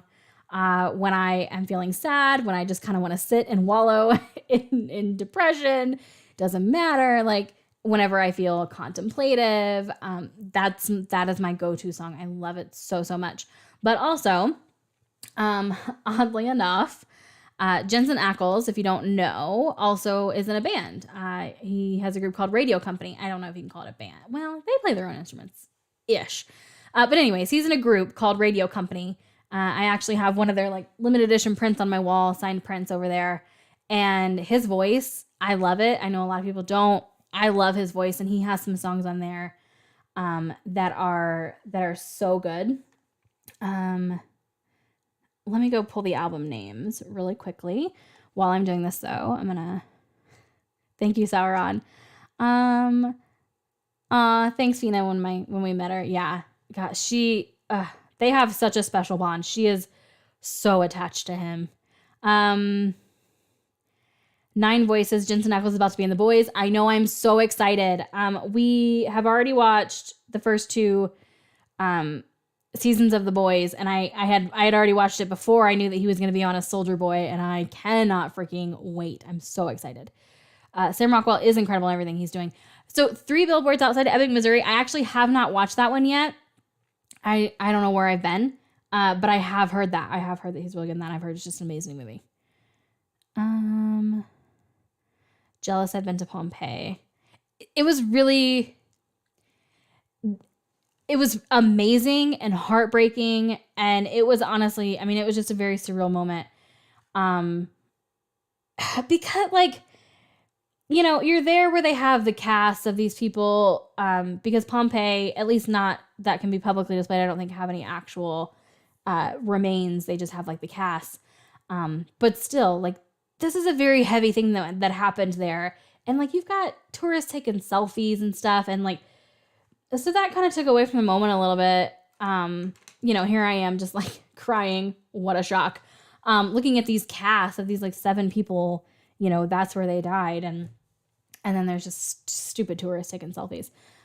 So if you can get past that, Pompeii is amazing. But honestly, okay, Pompeii was amazing. But Herculaneum, which is like just right down the street, it's not very far, was incredible. Herculaneum is actually much better preserved, and it's a lot smaller. Okay, so Herculaneum actually is very, very big. They've just only uncovered like 25% of it so far. And so you can take a lot more time there, and it's definitely better preserved. There's not as many people, and they do actually. Oh, it was a very, very intense moment. They actually have, I would honestly probably say a few hundred skeletal remains in some. I don't know what they are. They were just like down on the river. A lot of the people went down to the river to try and like escape, and they hid in. I would have to just assume they were just like storage areas and stuff. And it was very, very powerful. Daleks are a Nazi allegory. I have been informed of that. It makes total sense now. You don't think a zombie fear is irrational. Thank you, John. Thank you, Ian. A love of zombies definitely would be. Agreed. Sound like I have an interest in Roman history. Have I ever watched Claudius? No, I have not watched Claudius. I don't know what Claudius is. I mean, I'm assuming obviously it's a movie. Thank you for blocking that out. It just jumped on me again, so I've got to jump back up. Okay. Question for you. Do you believe in ghosts? I do, because when my dad died from starvation of oxygen to the brain, I'm so sorry. From brain damage and cardiac arrest. Since he died, everywhere we go, the lights flicker. Yeah. I do believe in ghosts. I've had too many experiences that I cannot explain. I have a very vivid memory of a grandfather who visited me the night of his funeral. So yeah, I do believe in ghosts. I am a skeptical believer though. Like, that's what I classify myself as. So I think that 98% of what people believe is paranormal, there is an actual explanation for it. But it's that other 2% that like keeps me going. And that's why I go on these investigations. Cause it's that other 2% that I just can't explain that makes it exciting. 10th David Tennant. Thank you. Low key. Thank you. Yes. David Tennant. So he is a 10th Doctor. Okay. Definitely happy to help. Yes, Patrick, you are one of the ones on my list to be a mod. Thank you so much. Okay. Oh, you started watching Classic when you were 5. See, I love that. I think that's so amazing. Yes, YouTube is a fickle thing. You were absolutely right, Kim Dog. Tim Beam here. You got to go. Awesome Gamer. Thank you so much. I know it's late. For everybody who's still on, I appreciate you so much. I mean, for anyone who came on at all, period. Yeah, thank you, everything. Unearthly Child holds up really well considering its age. I think so. Obi-Wan, you are here. Let me check and see if my husband's still here. If he's not, then I'm going to open up my door and we're going to try and get my puppies in here. Oh, he texted. He's been gone for like 45 minutes. He has a concert tonight out of town. Sarah Jane Adventures is one of those kids shows that's not patronizing. It's for kids without being too overly kiddie. I'll actually open up the door kind of like at the end for the dogs. Just because they'll be in and out of here. Well, one of them will, and actually they both will, and they'll both be a pain in the butt. So, okay. Most of your traveling when you were in the Navy, yeah. Thank you for your service to whichever country. Okay, good way to describe it. Museums, food, drink. Okay, cool. Oh, wait, no, that's Fina. That's your Paris one. In Paris, you're meeting up with 7 people from your other fandom, The Untamed, who I've never met before. That is so much fun. I want to do that. Just FYI, I'm putting this out there. If I can ever make my way back over to Europe, because I don't just visit one country when I'm over there, the big expense of travel from the US is just getting there and getting back. So like once I'm there, I try and make it worth it by visiting multiple places. I have every intention of going back. And when I do, I would love to do some meetups with some people. Samir, do I have any advice for getting into solo travel? You'd love to do that one day. You love physical geography of the US, China, etc. Would love to visit Monument Valley. I think my advice for solo travel is just prepare as much as you possibly can about everywhere that you're going. So like learn how the transportation system works, set up everything that you can in advance. It is fun to kind of like fly by the seat of your pants and be spontaneous when you travel, but traveling alone is stressful. Traveling solo is even more stressful. So if you can eliminate some of that and having some things like lined up, what I actually will do sometimes is I'll have a location set up for the first, depending on how long I'm going to be there, for the first like night or two. And then after I get like the lay of the land a little bit where I'm at, then I'll like book a different accommodation. So I have a place set up for the beginning. That way, like when I get there, I know I've got a place, I can get my bearings, and then I can figure out like, is there another part of the city that I would rather be in instead? And then I, will move over to that location. So that's one thing that I've done that I have really enjoyed. And then I tend to kind of like travel light. Like I stay in hostels. I like the community aspect of it. It's fun to check out these different hostels and stuff and co-working spaces. I like meeting other travelers and stuff like that and other nomads. So I will kind of stay in like lower cost accommodations to get that community aspect and like make those networking connections as I'm traveling. Because I've met a lot of really, really awesome friends that way who have taken me to see things I never would have seen otherwise. But I always end my trip with like kind of a really nice hotel room. And my really, like, I'm not like going crazy, but definitely like better. It's an upgrade. So that like at the very end, when I'm exhausted, I'm kind of just ready to be home. That last few nights or the last night, like I've got like a really nice bed.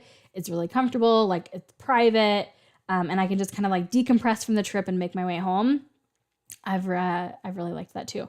And then make sure you have everything offline. Do not rely on your phone when you are traveling for directions, for reservation confirmations, to make phone calls, anything. So I use, like with my husband and I, when I travel, we use WhatsApp because we can use like Wi-Fi calling on there. So I can just like connect into the Wi-Fi wherever I'm staying or like at a cafe and we can still chat and I don't have to like use my minutes or worry about my SIM card and my phone not working and all that stuff. So just make sure you always kind of have a backup for everything. Just be prepared for everything. And then until you get comfortable, definitely travel in an area that speaks the same language as you do. And so here's my thing, like if you are traveling to another place, learn about their culture, like, I mean, and try to like fit in as much as you can. So, you know, on my first trip to Paris, like I had to learn a lot about the culture because it's very different from here in the US. And, yeah, and I attempted to like learn some French before I went, and I actually tried using it in the restaurants and like in stores and stuff, and everyone was so appreciative that like it was terrible. I was probably speaking gibberish to these people, but they appreciated that an effort was made, and like it's just a sign of respect. Like I'm in their country, I want them to know that I appreciate them having me. You know, I appreciate the experience of being there. I appreciate learning about their culture, and I'm going to do what I can to make my stay as unobtrusive as possible, but also to show as much respect as I can. That goes a long, long, long way wherever you're traveling. That has always gone a long way for me.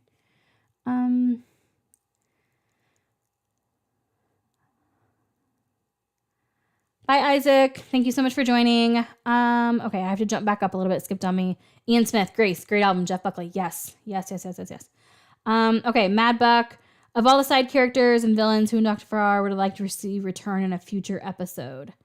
Well, I was gonna say Adam. I don't want to this doesn't need to devolve in the comments about the actor in real life. I know a little bit about that now.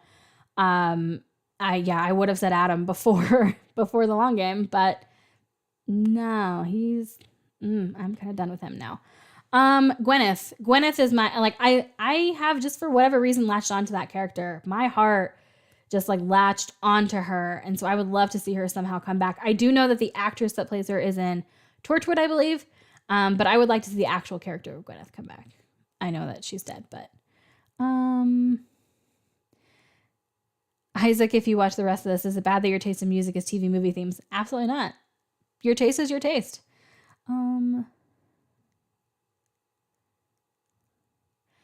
Yes, the actor and actor playing Homelander and Stormfront on The Boys love to hate their characters, but think they're so good. Yes.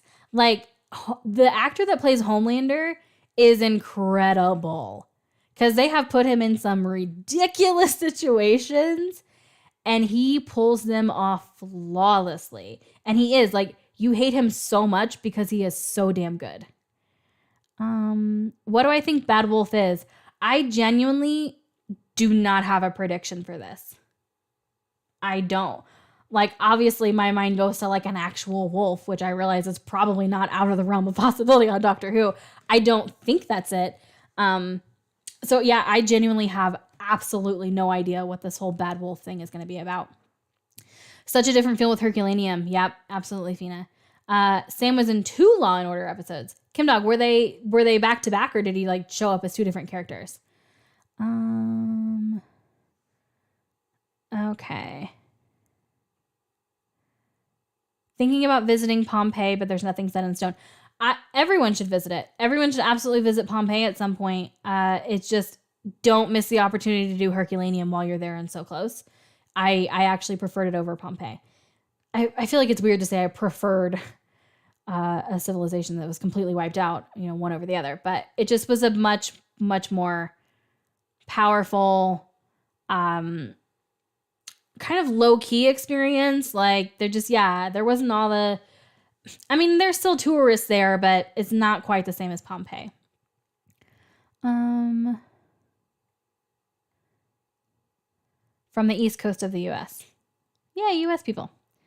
So it's not too late for you. Avatar is a 3-season animated fantasy series. Okay, so that's the last Airbender. Full story, multiple character arcs, 3 seasons. Awesome. Okay. Obi-Wan, sorry. I'll post a picture of my dogs or something. My torture answer. So it's Splashy. I answered that earlier, actually. I answered your questions. I did answer all of those, but basically I will at least do the first episodes of them to see if I like them. I have a feeling I'll really like Torchwood, but we'll see about Sarah Jane Adventures. Definitely, yes. ChemDog, definitely learn how to use an actual physical paper map. Absolutely. But also a nice thing is you can download maps to use offline. That's one thing I've done. And also, so another thing I forgot to mention for solo travel, what I really like about WhatsApp is you can live share your location. So anytime I do like a ride share, like an Uber, a taxi, anything like that, where I'm getting into a stranger's car in a foreign country, I share the location with my husband. It won't stop me from being murdered, but they'll at least know where to look for my body, or at least start looking. Okay. Okay, thanks, Timothy, for more on Avatar. Ian traveled across the U.S. in the 80s. You just missed like the serial killer craze then. Yeah, in the 70s, it was not a good idea to travel. 60s and 70s, not a good idea to travel across the U.S. Before the internet, you carried everything in a large folder. Yep, no mobile phone, didn't have a credit card.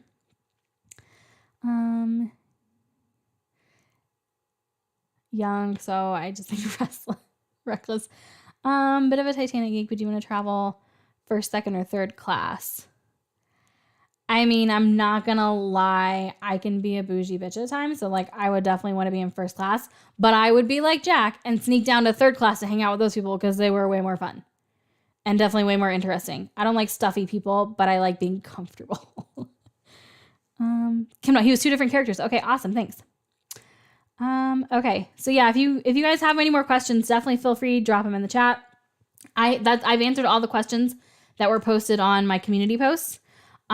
So I'm totally here for the chat, and surprisingly, I'm still awake right now. So as long as there are people here, if you guys want to hang out, I'm fine with that. Watching a Pompeii documentary. So I'm curious to see, like, did they mean that like they're going to shut it down and that's why it won't last? Because I mean, I was there a few years ago, but I mean, obviously since then it's been mostly the pandemic. And I mean, yeah, there definitely, you can see some signs, but it's just such a massive, massive place. I mean, it's literally an entire like ancient city. And it's the size of one. So,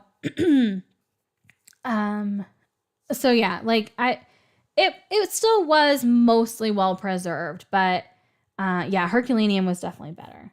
But yeah, I mean, everything gets ruined. Like that, and that's honestly something that I struggle with because I want to go and experience these things while I can, but I know I'm also contributing.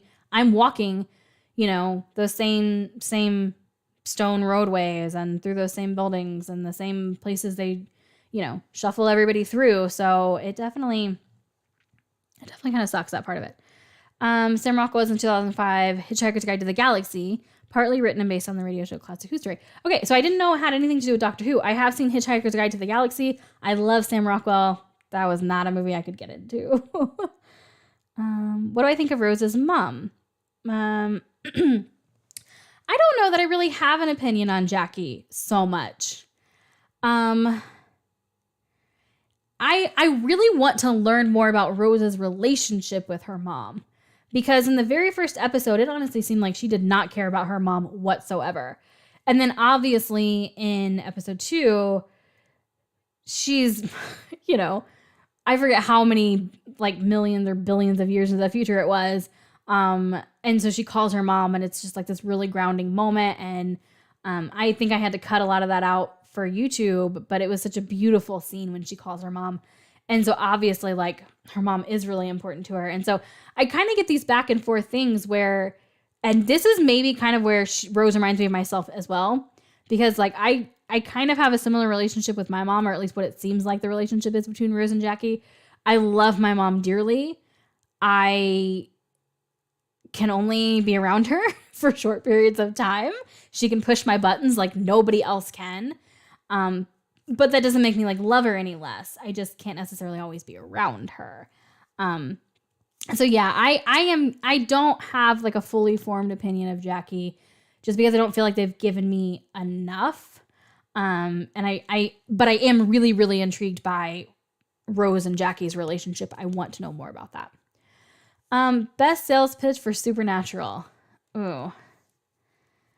I see, this depends. This depends on who I was talking to. If I was talking to someone my age, we would be talking about like, how awesome these two brothers are, and they're obviously very attractive and easy on the eye, so it makes it easy to watch. But no, so like Supernatural at its core is about family, and like literally going to hell and back for family, and just everything that you do to keep your family together and protect your family to the point where it is a flaw. It's loving people a little too much, not being able to let them go when you need to, fighting a little too hard, sacrificing, the many to save the one, and all of the complex feelings and emotions that come along with that. But then you also have monsters. You have ghosts and vampires and wraiths and wendigos and, oh God, I mean, you have so many different things. So you have the action and the adventure. You have the shocking twist. I have never, ever, ever cried more at a show than I have at that one, which I thought Vampire Diaries had the record before I watched Supernatural. And then something happened with a character and I cried harder than I ever had. And then it happened again, and then it happened again, and then it happened again. Like it kept topping itself because I became so emotionally invested in these characters. They are such complex characters. Even like the secondary characters, you come to grow so attached to them. And yeah, I don't know. That's not a very good sales pitch, but if I, maybe knew more about what you're into, because it's got monsters, it's got, it doesn't really have that much of like a love story component to it. It's not really about that. And they tried working that in a few times, and apparently the fans weren't happy. So, didn't really stick. But yeah, it's got, family and heart and sacrifice, and it literally has everything. I love it. All right. So about the Pompeii thing, pretty much what you were saying about people walking on the road and stuff. Yeah. Okay. Yeah, no, Kim Dog, Dean is not short. Sam is just really freaking tall. When you see Jensen Ackles standing with literally anyone else but Jared Padalecki, you realize how tall he is. Jared's just a giant. Samir, one of the things that you imagine when you solo travel was to create social connections with other travelers and locals and have a really good time. Is that an accurate representation? Yes. So when I spent a month in Bali, I was actually there with 15 other people who traveled full time. I only knew one of them before I went, and I only ever knew her online. And so I spent a month just hanging out with these incredible people who you tend to find that people who like solo travel, full-time travel, the worldviews are pretty similar. You definitely can have some conflicts, but for the most part, like, you can generally get along with people who are into that kind of lifestyle, if that's what you're into as well. And so, yeah, I spent a month there with just some amazing people, some of which I'm still friends with today. When I was in Scotland, I did a 5-day tour of the Highlands, and that was with a group of like 30 people. Maybe not that many. Still friends with some of them today. The friends you make while traveling will be some of the best friendships like you'll ever have in your life. So definitely, try to do some especially until you get fully comfortable with solo travel, try to do some kind of like guided things like that. There are definitely some downsides to it, and it's obviously gonna be way more expensive. But if you're going for that connection aspect of it, look into hostels. I don't know what your age is, so that might factor into a little bit. Hostels generally have like a younger crowd. Not all, but generally they have like a younger crowd. and some of them can be really, really, really terrible. But Hostel World is the app that I use, and I have stayed in some amazing, beautiful, clean hostels with like awesome restaurants and bars with live music, and it's just been really fun. So yeah, definitely try and make those connections in advance or travel with a group until you get comfortable. And then if you're someone who has to work while you're traveling, look into co-working spaces because you can make some connections there as well. Kim Duck Scooby-Doo episode. Yeah, Scooby Natural. That's honestly one of my least favorite episodes. It was fun the first time, but I skip it when I rewatch it. Amy, yay, good sales pitch. You'll have to check it out. Please do. I love it so much. Okay. Do I prefer episode to episode shows or season long arcs? I prefer season long arcs. I prefer series long arcs, which is one of the things that I do love about Supernatural is they're still in season 15 bringing up stuff that happened in season 1 and it's relevant and it doesn't feel forced. And like things that happen all the way back at the beginning of the show, you're finding out why they happened at the end of the show. And I love that. That's what keeps me invested, which honestly is why I didn't watch Doctor Who because I didn't think it had that. And I'm now seeing that it maybe not quite on that scale, but at least with the relationships, they do grow and evolve over time. So that's nice. I didn't think it had that. They used to have Doctor Who experience in Cardiff, but closed. Sarah, had you talked to me about that before? Somebody said something before, which really bums me out because if I get super into this show, that's totally what I would want to go do. I love visiting like movie sets and experiences and stuff. Mad Buck, favorite book to movie adaptation. Hands down, Catching Fire, which is part of the Hunger Games series. Catching Fire, which is the second book in the series, the movie adaptation of that, I don't know that there was anything I was disappointed with. I mean, there obviously you can't fit everything from a book into a movie, but my God, did they do a damn good job trying. So that by far has been my favorite book to movie adaptation. The Harry Potter ones are pretty good too, but there's just so much that has to get left out. So much. Like they did Ginny Weasley wrong. They did her very dirty in the movies. So there's always back references and foreshadowing Doctor Who. I love it. I love that. That's what I'm looking for. Yeah. Okay. We've been going for like almost 2 hours, which is insane. I think you can hear it in my voice, but I mean, we can wrap this up if you want, or we can keep going if you still have questions. I am taking a rest day today after this week because, well, I say rest day. I still have to work a little bit, but I'm not doing a whole heck of a lot, which means I have time if anybody has any other questions or anything else they want to chat about.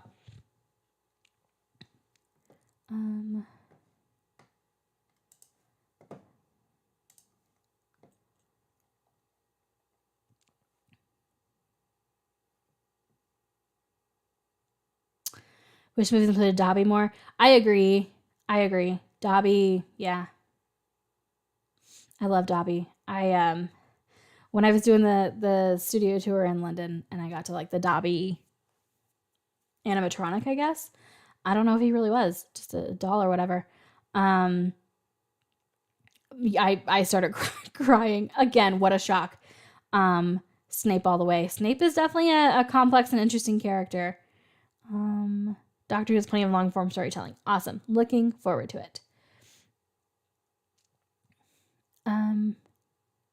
So Snape all the way.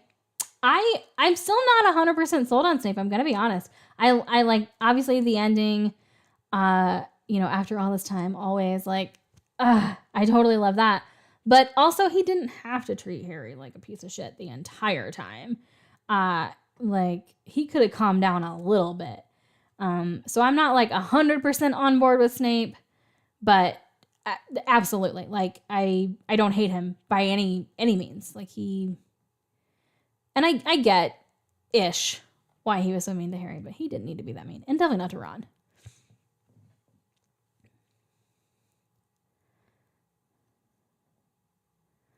Okay.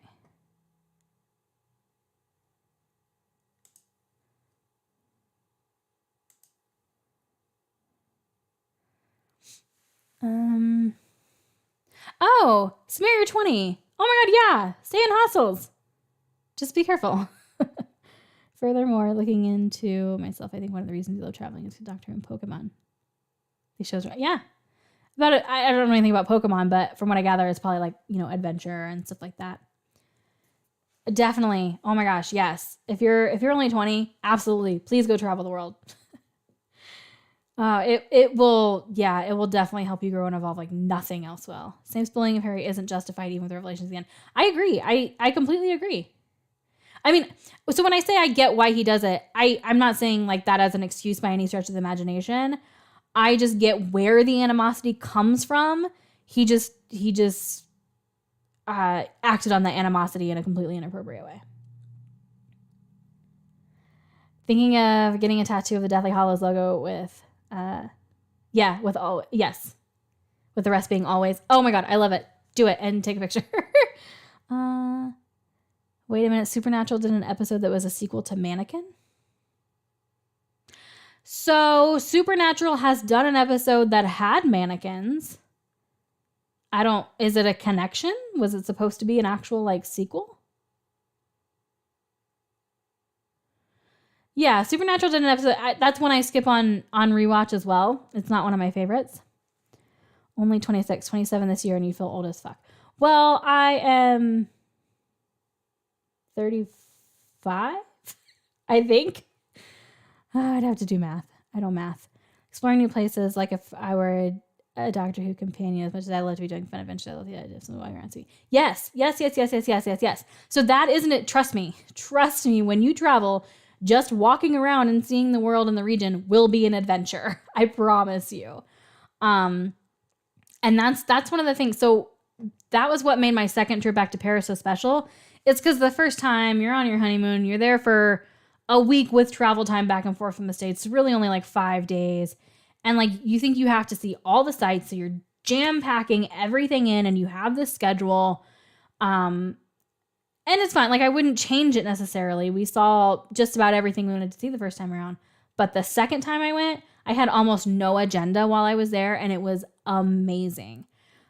Because you just kind of like explore. You figure out what's happening in the city. So honestly, some of my favorite moments have been, I've been in a city and just kind of like looked at the events that were happening and then went to do them.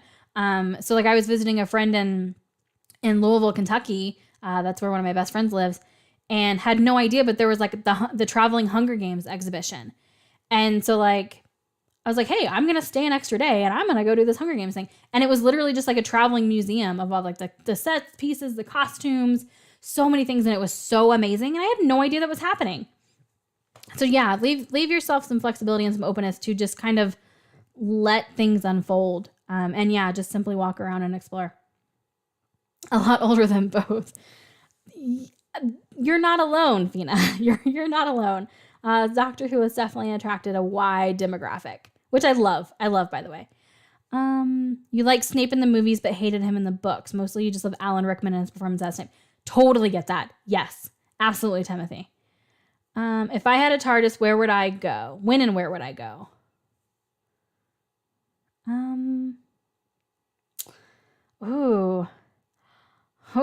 I actually don't know, Amy. You're way older. I don't know, because the problem with me, just like I was talking about Rose, how I'd be really intrigued to see her go back in the past to a different time period where, women weren't treated the best. That would be my struggle too. I have always been very outspoken, and like I have 3 older brothers. I have worked in male-dominated fields my entire life, so I've had to be very outspoken. I've had to like make my opinion heard, and so I don't think I would do very well in the past, even though I would want to. Like I would love to go back and explore Civil War era in the U.S. I would obviously love to go back to the Titanic, of course. Just maybe not actually get on the ship.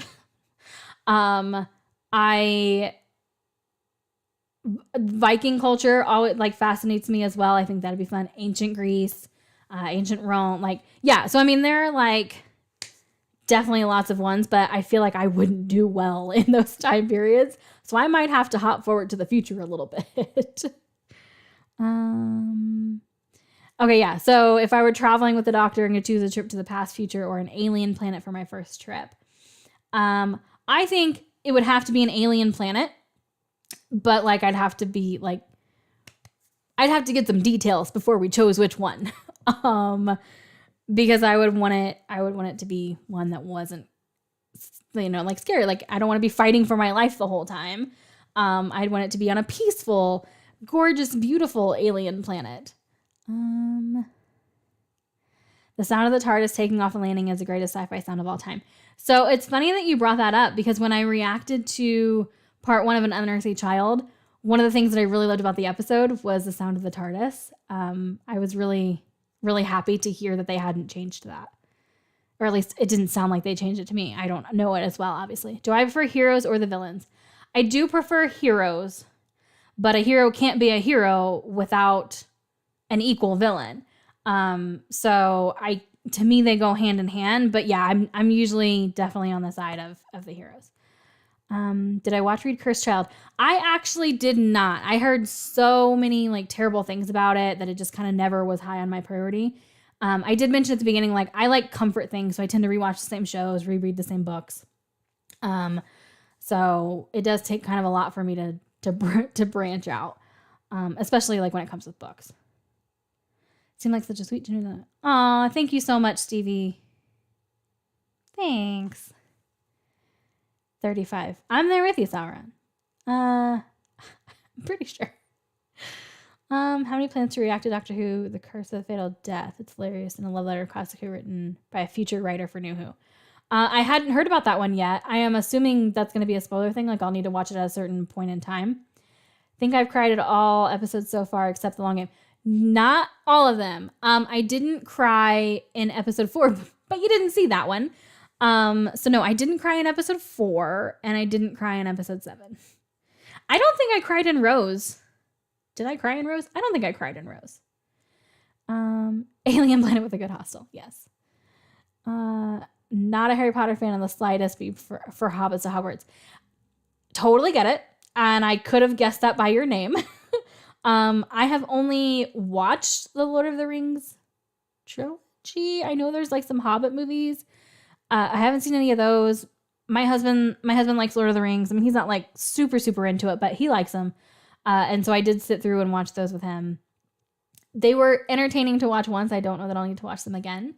Again, just kind of not really my thing. But I get why people do love them. I totally do. Nip forward a couple of days, take note of the winning lottery numbers, nip back. Yeah, Ian, that's a smart plan. But I don't think the doctor would be too happy with you. Yeah. You thought I cried in Rose, but you could be wrong. I could be wrong. I don't freaking know. I don't think I cried in Rose. I'm trying to like think back on everything that happened in that episode, and I don't think I cried in Rose. What era of movies do I like? Mine's the 80s. So mine is like the 90s for everything, Evolution of the Geek. But that's because like I was born in the late 80s, so like, you know, my formative years were in the 90s, so like that's nostalgia, everything. I just basically love everything about the 90s. So that's my era. Although I do have some 80s movies that I absolutely love. Any predictions for Doctor Who going forward, or things you really want to see? Stevie, yes, I want a Titanic episode. I'm going to keep saying that. It's not going to change anything. I'm sure it's never going to happen. I don't really have any predictions. I made a prediction for episode 8, and it turns out I was right. So I was happy about that. Well, I say happy. It was rough. But you know, and obviously I'm predicting the battles, but beyond that, I really don't have any predictions. I don't feel like I have a good enough handle on what the show is capable of and like what the possibilities are yet. Obviously I know you can time travel, we can go to alien planets, but like, I just haven't seen enough, I don't think, to really feel like I know the show well enough to predict some things. Awesome. Yeah. Okay. So they haven't changed the sound. It sounded exactly the same to me. So I was really excited about that. I was excited to hear that they hadn't changed the sound of the TARDIS and that the theme was obviously changed, but like still mostly the same, like still totally recognizable as the current theme. I think that was a very nice touch that they kept all those the same. Kim Dog, no, I did not know that it was written by a woman. I did find out, though, that in the beginning, it was a woman, I believe, Verity, I think was her name, who was kind of responsible for getting the Daleks on the show, which, I mean, you all know. I don't need to explain it, which is really, really cool. I love that there have been some women involved in some really key aspects of the show. Samir, you did not ask too much. I love talking about travel. So yeah, it's fine. Do I think I'll watch Doctor Who all the way up to the present, assuming I enjoy it? Do you think?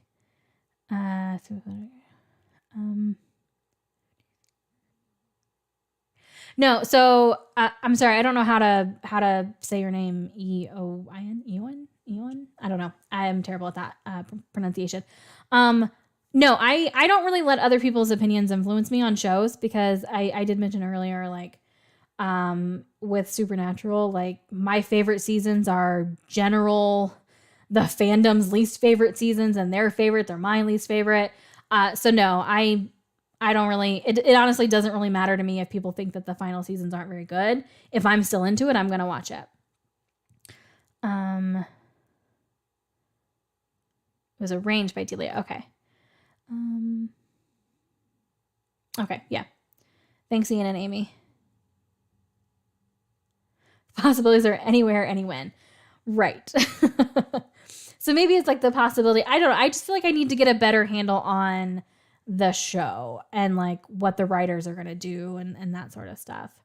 So yeah,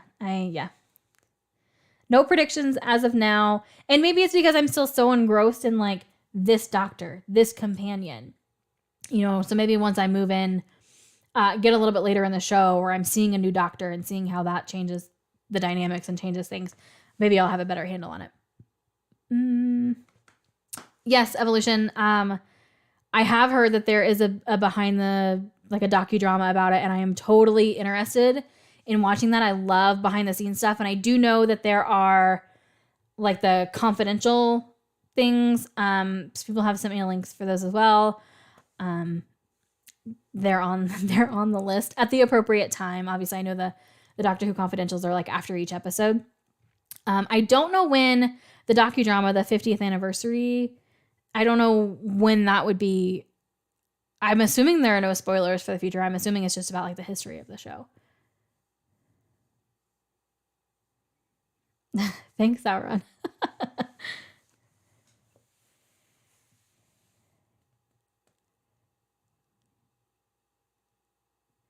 Had audience feedback, showed a private audience and collected results. So 1963, I don't know when it started. Was that the first season, Almighty?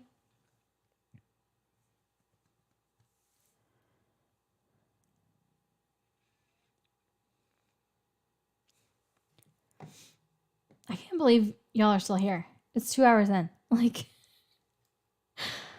I'm grateful. Watch the docudrama at the end of series 7. Okay.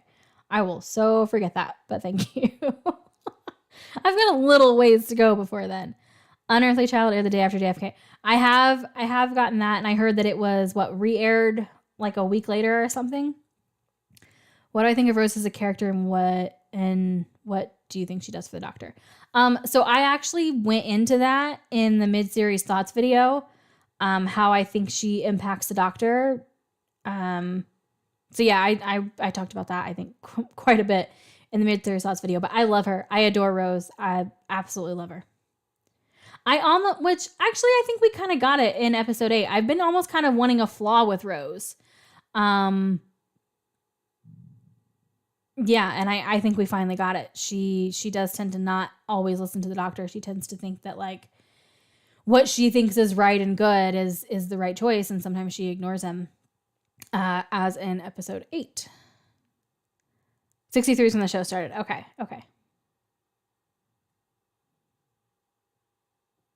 Slight spoiler with Adventures Space Time. Okay. Doctor Who does bring the people, and I'm very grateful.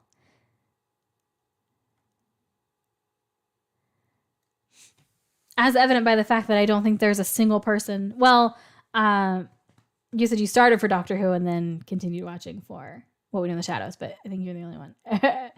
No one else, I think, watches any of the other ones. I found my rose flaw. Good. Okay. I was good to know I'm right on that.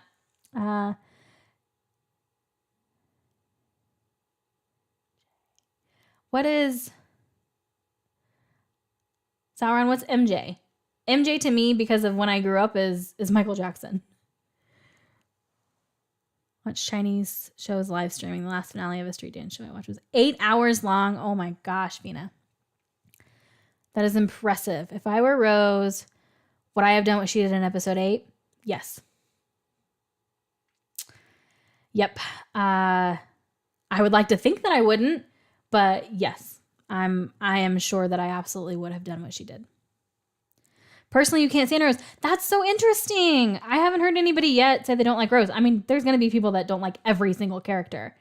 But that's interesting.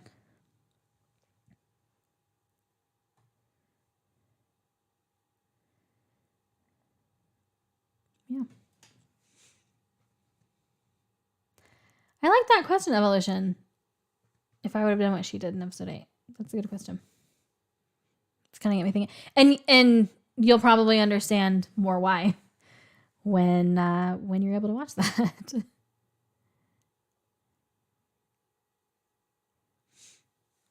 So yeah.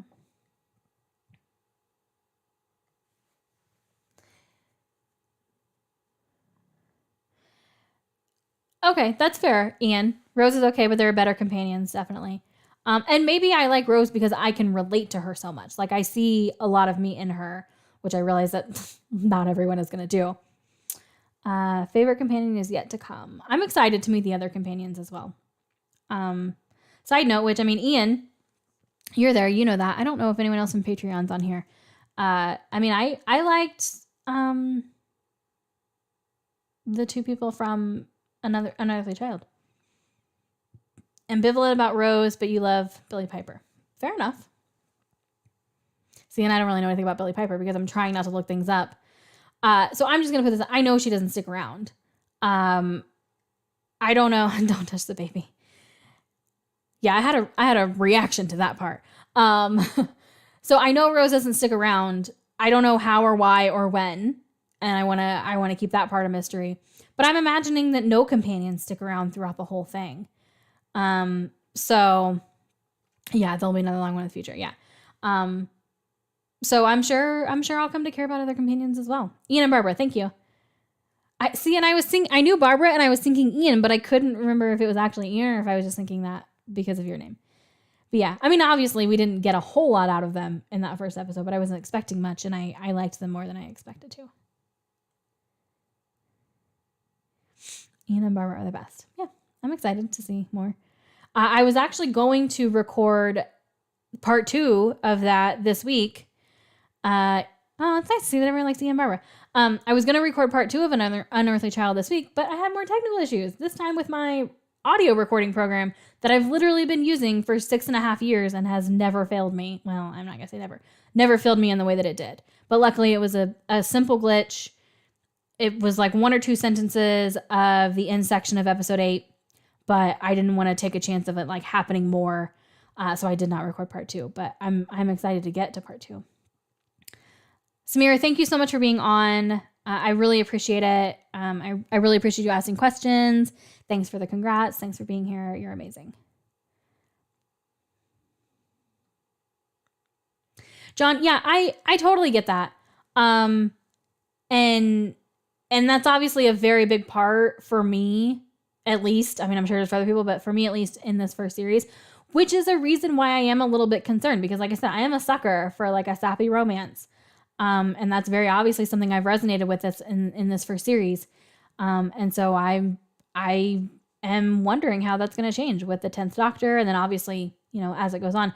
And I know one of the doctors is older than a lot of the other doctors. So I'm curious to see, you know, how that goes as well, which it seems like that falls in line maybe a little bit more with Classic Who. I don't know though. I don't really know much about the other Classic Who doctors. I just know that the first Doctor, is not obviously like as young as the actor, you know, Christopher Eccleston.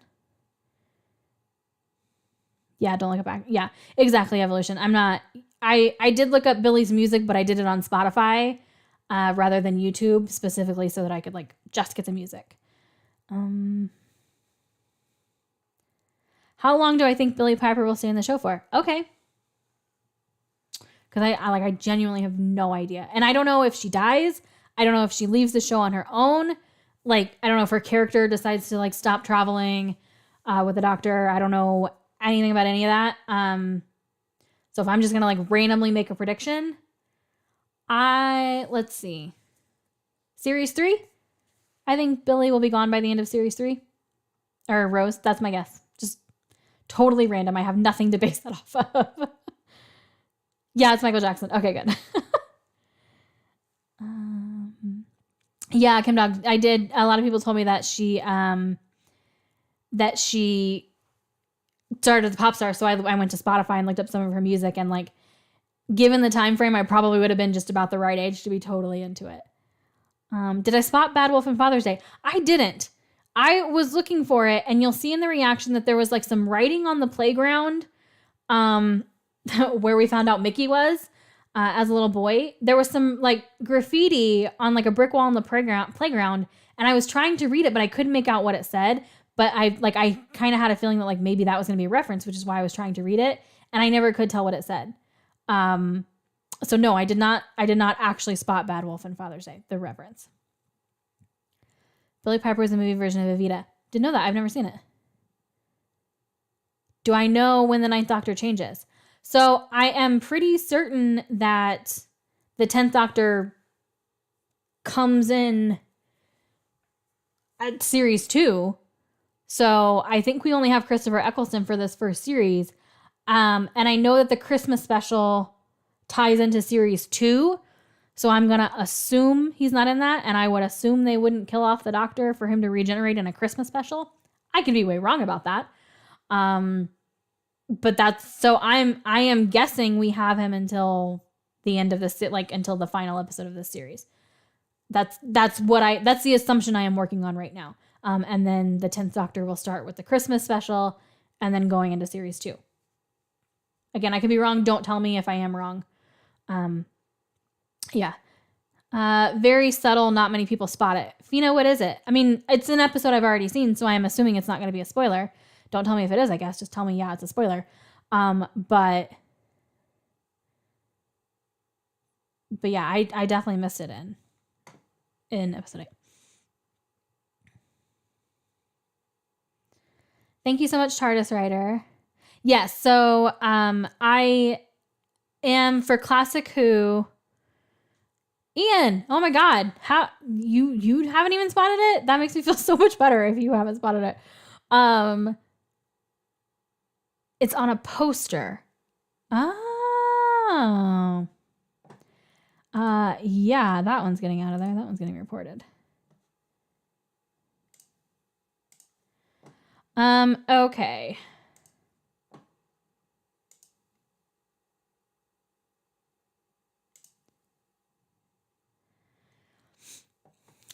So I have reported that account. I mean, it kind of seems inevitable. We went on here for 2 hours as it's going to come on here. It's been reported to YouTube. There we go. Thanks. All right. Okay, so it's on a poster. Yeah, I don't know that. 7 a.m. on Saturday. I don't know what else to comment. You just woke up. But you're here. You didn't think you were going to be able to make it. That's totally fine. I think you were the one I said. Like, the only way I would be up that early any day of the week is if I am still up. So I totally get it. My brain would not be functioning either. Okay, so yes, TARDIS Writer, checking out some of the older stuff. Yes, I am. I am doing like a serial at a time. Kind of sporadically. They're not being done like on a weekly basis. It's just as I can squeeze them in. And then they're being released, the full reactions, on Patreon first. And then once I complete the serial and can get YouTube to calm the hell down, the whole serial will be posted at once on YouTube. Again, not on any set schedule though. It's on the wall where Doctor and Rose are standing. Okay, so I saw some posters there, but I guess I didn't pay enough attention.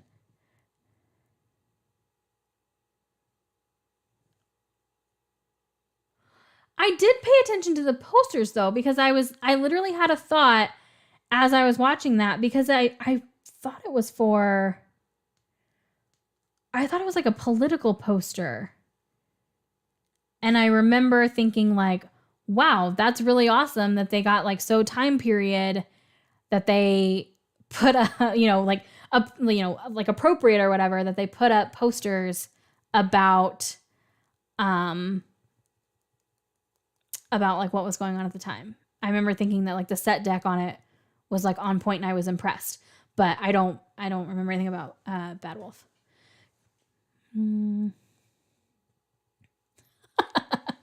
Sauron, your comment about the comparison to the classic show. See, and that's part of why I was a little bit concerned about like getting into Classic Who, is that but then a lot of people say that like you do actually get to know about them.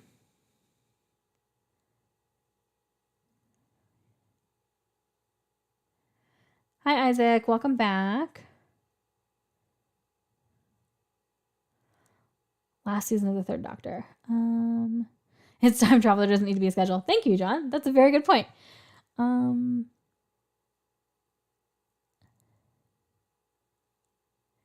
Election poker, yeah. Margaret Thatcher. Okay, so I thought there was something political in the background, but yeah, no, I didn't spot Bad Wolf.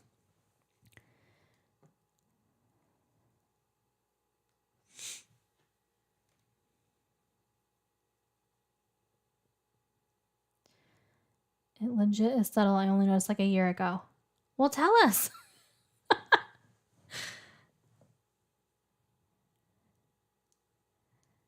Other than Susan. Okay. Yeah.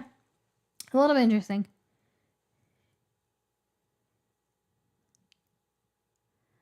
Yellow smiley face poster. Okay.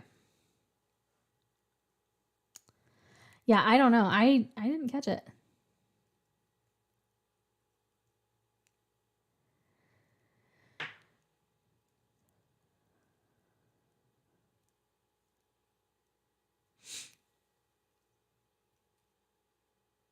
Ian, are you now going to watch the episode and like did you leave the chat to go, or open up a new window to go figure it out?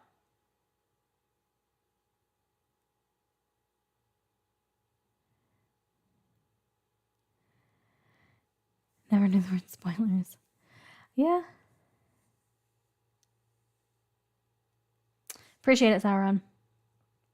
Honestly, I'm surprised we haven't had more.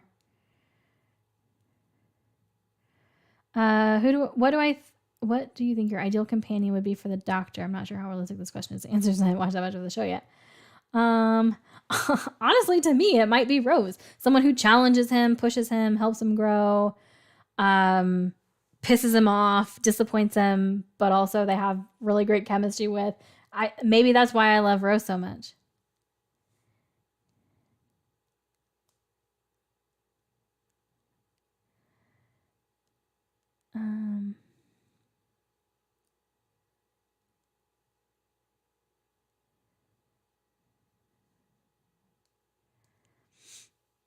So, is it Azizel? Did you just not like watch the show in its entirety, and so you didn't really get attached? When did I first realize that reacting to Doctor Who had transformed your channel? Immediately. Pretty much. Honestly, John, I think it only took I think it was on like the second or third day after I posted that, maybe even sooner than that. I think it was like the second day that I posted it that things just kind of started to explode. I only had 36 followers before I put out Rose, and then here I am now, with 1,000, which I realize like there are channels that are a lot bigger. I know that, but like I'm just so grateful and like so flabbergasted, I guess would be the right word. Yeah, I never thought that. I didn't know that I would like the show. I hadn't really anticipated reacting to it. I definitely didn't anticipate the reaction to the reaction. So yeah, it was almost immediate that I was like, wow, this Doctor Who thing, like, it's kind of going somewhere. I know you'll take his word for it. Isaac, thank you for being mindful of spoilers. Sauron turns everyday things into nightmare fuel. That is just what I need.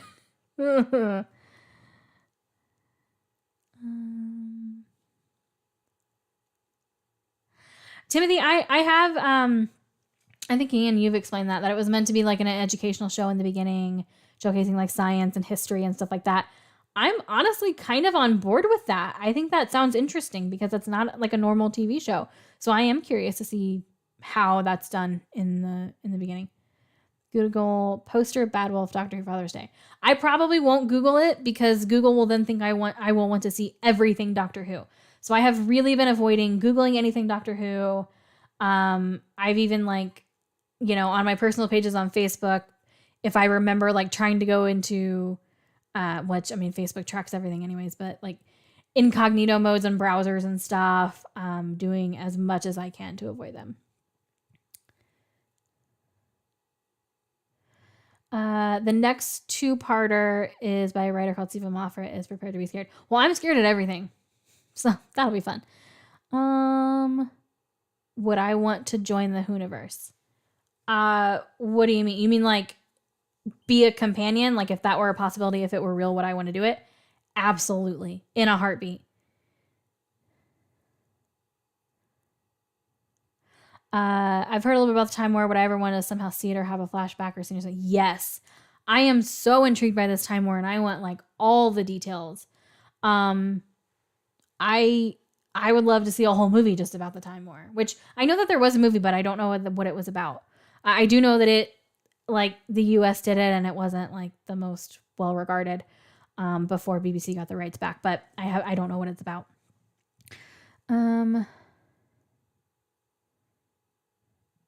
Aw, thank you, Fina. That's so nice. Oh, yeah.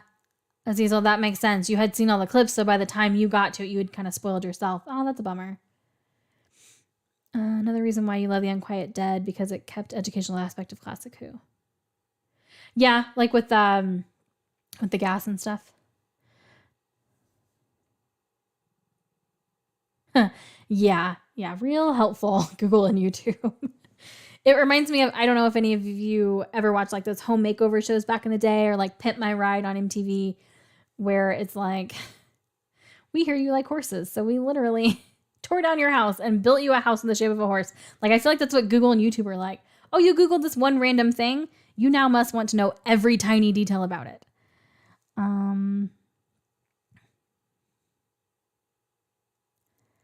Love the movie. An inordinate amount of running to be a doctor. Oh, God. Kim Dog, yeah, you are right. I am not. Well, I think I might have cut it in the YouTube version, but in Dalek, when she has to run up the stairs, because I think I did cut it because I misinterpreted.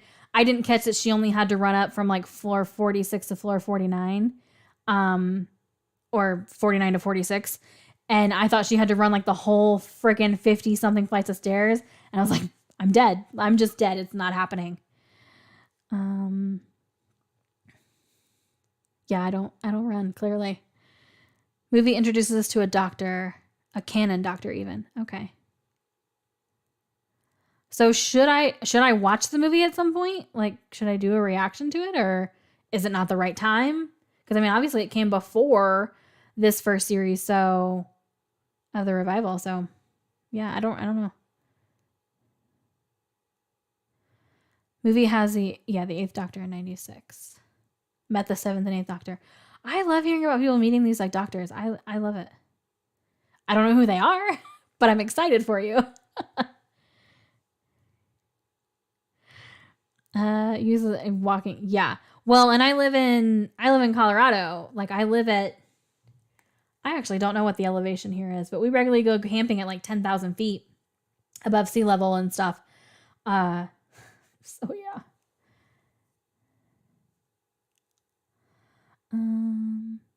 Not now, I guess. I mean, anytime is okay. Okay.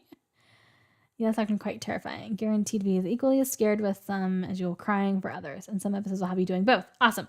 I love that Doctor Who can have me feeling multiple emotions at one time. I mentioned in the mid-series thoughts video that like it can make me laugh as I literally have tears streaming down my face. And that happened again, by the way, in episode 8. Yeah. Well, Sauron, I will be right there with you. You and I will figure out how to survive on that alien planet together because there's no way I could make it. Fina, you've met so many. I don't run. Yeah. Yeah, that's true. That's true. I wouldn't have made it past episode 8. I would have been catatonic in the fetal position when those mannequins started, those autons started coming at me. And then when the doctor told me to run, I would just be like, sorry, I'm out.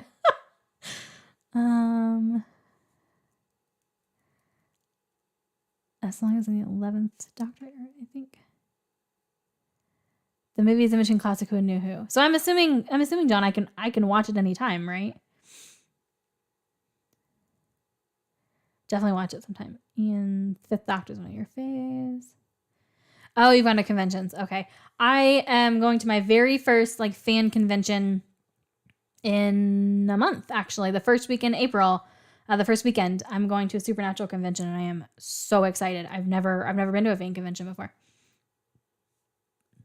So by the way, if you have been to fan conventions and you have any advice, feel free to let me know. Amy, I'm there with you. Like the other side of the world, which makes you wonder why you had interest in UK culture madness. Yeah. Just casually, that's kind of awesome, Evolution.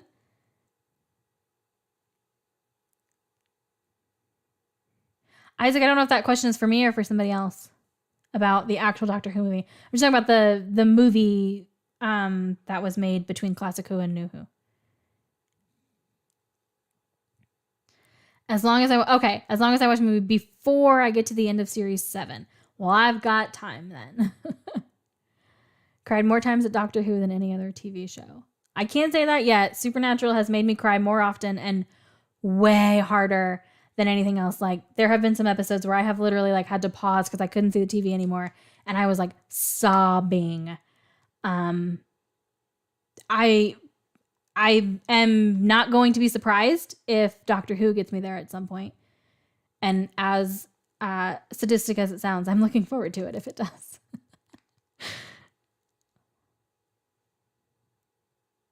Character of Adam was later in a Doctor Who comic series. Interesting. See, and this is where I get confused because then I have like Ian saying like watch it before series 7, and then Mark is like watch it towards the end of series 7.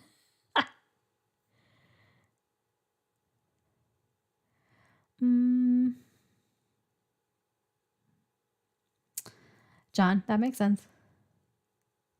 Watch TV movie after series 5 or 6. Okay. All right. Well, it seems like I've got time either way, so we'll figure it out when the time comes. Sauron, I'm going to be there with you and Amy. We'll all be companions together. We'll only travel to places that we don't have to run or walk very much. Sobbed quite a few times over the years. Yeah. That's what I look for in a show. If there's anybody here who has watched or is still here who has watched my What We Do in the Shadows reactions, I had a really hard time at the beginning of that show because I wasn't emotionally invested enough. So like if a show makes me cry, that's what I want. I want to cry in a show because I care. Because it has just brought out those emotions in me.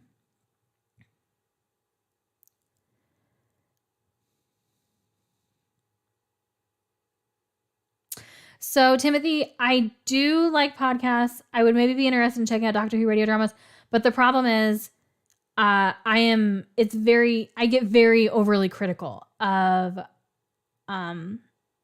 like things, audio content. Just because I do edit audio for a living, which by the way, don't ever judge this. Audio for video is so not the same thing as like doing a podcast or an audio drama or anything. It's totally different. But because I'm so in tune to hearing every like minor little detail and minor little flaw in audio that it is really hard for me to get into other types of audio content.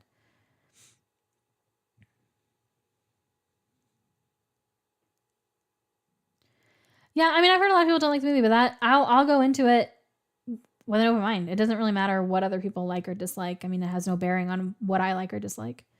Because I like a lot of stuff that a lot of people hate, and I'm totally fine with that. Favorite Ninth Doctor quote so far? So Sauron, I kind of went into that a little bit in the mid-series thoughts video. I definitely think it's still from the line from episode 5. That whole scene I talked about in the mid-series thoughts video about how he could save the whole world but lose her. It's so good. The only thing is because it's been a little while since I've seen it now, I don't remember if it's I could save the whole world but lose you, or I could save the whole world and lose you. But I think it's but.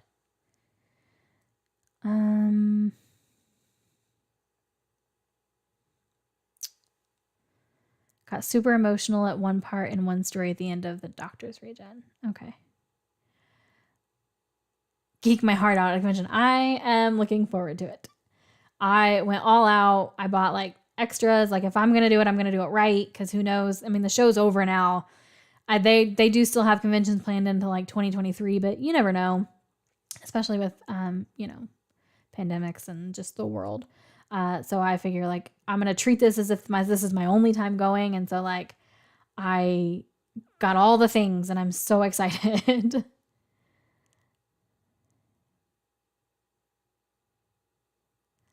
Yeah, I remember you saying that, Ian, that your daughter loves the movies.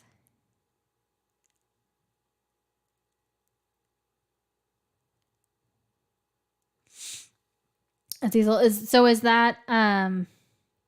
is that like one particular thing, or just like in general when fans do like audio dramas, like essentially like audio, I'm assuming fanfics basically? Cried so much watching Doctor Who. Good, that's what I want.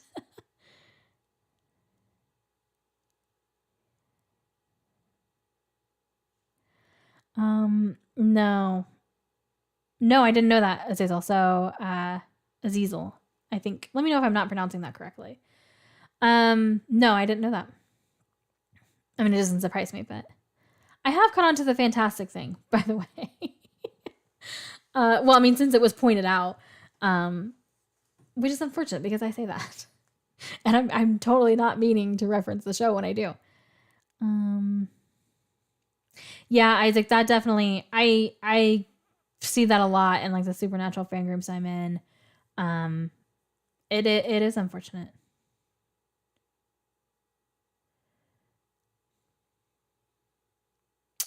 Kim Dog, you have Funko Pops. I have Supernatural Funko Pops.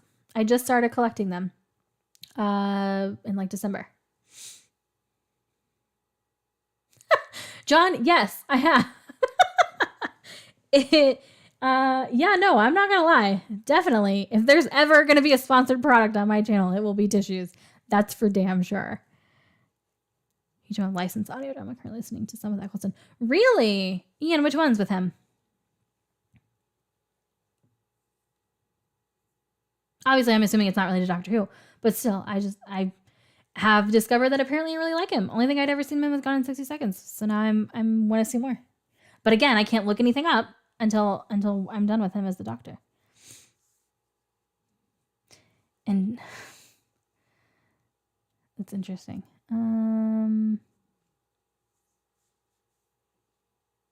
Yeah, so with the Funko Pops, what's interesting about this is where I record, this is set up as my office. Because I do have like a full business that I run. And so like I needed like a professional pretty background or whatever for when I'm meeting with clients and stuff. And then I watch other reaction videos and they've got like all their memorabilia and stuff like in the background. I'm like, I really want that because I have it. I have the memorabilia. Like I have bought, like I've had, I have replica weapons from Supernatural and Funko Pops and signatures and I mean, just all kinds of different, merchandise and memorabilia and stuff from the shows. So I've been considering trying to maybe do a different setup one day. One day that might happen.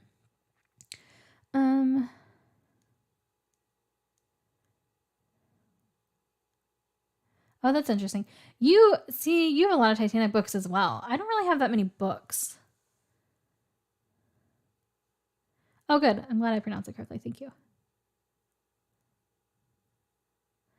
That's really interesting. I didn't know that. I mean, obviously I know like fanfic is a thing, but I didn't realize they went that far into it.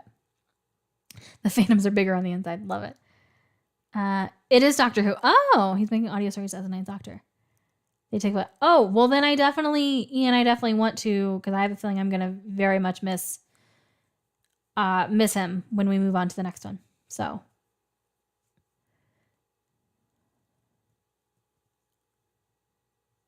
Oh, that's cool. Once you appear in the show, you're part of the Who family. It's the same with Supernatural too.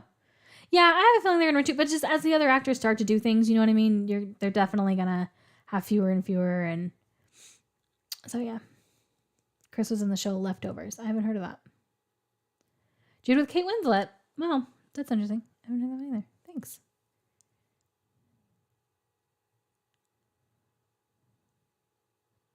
Okay, thanks, Aaron. I don't know what Isison is either. Do I think I'll ship characters? I am already shipping characters. Where have you been, Isaac?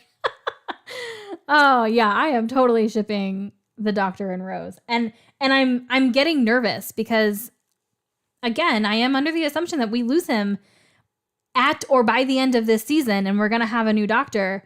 Which granted, I guess, I mean I'm assuming like same like character, but different portrayal, different actor. And so we need more progress between those two. I need that moment where they finally like hook up and kiss or whatever. Like, yes, I ship them, definitely. Oh, that's good that they had that relationship before Almighty, where they worked together. Had a scene with David Tennant in Jude. That's funny. When did Jude come out? Was it after they were on Doctor Who or before?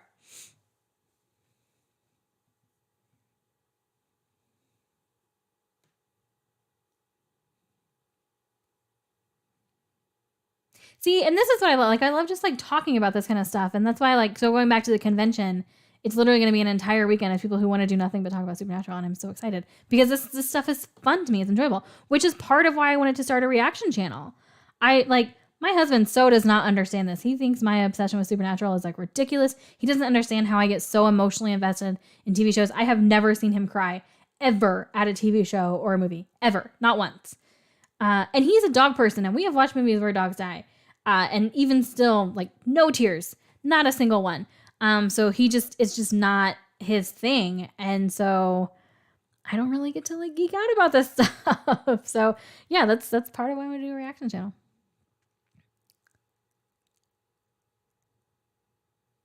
Oh, that sounds a bit intense, John. Okay, good to know, Ian. If you're making suggestions, maybe keep that in mind that I am definitely interested in listening to the Eccleston audio stories. So if there are certain serials or characters I need to be familiar with to do that, I would definitely love to know.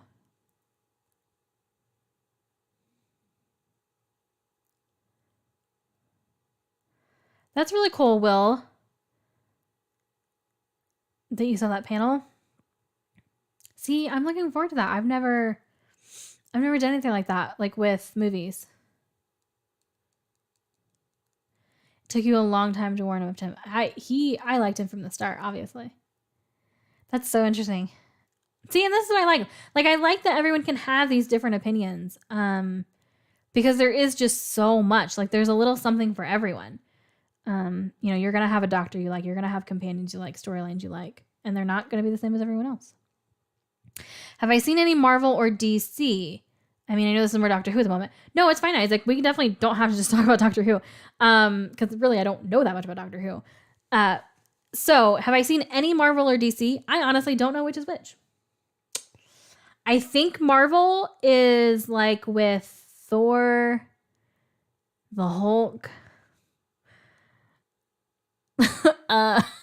Like that whole thing. I don't know. And DC's Batman, I think. And I know that there was like drama with Spider-Man, but I don't know if it was between Marvel and DC. Anyways, no, not really. I have seen Guardians of the Galaxy 1 and 2, but that's it. I don't think I've seen any other one except for like old school like 90s Batman. I grew up on that. Love it. But no, I haven't seen any of these updated ones.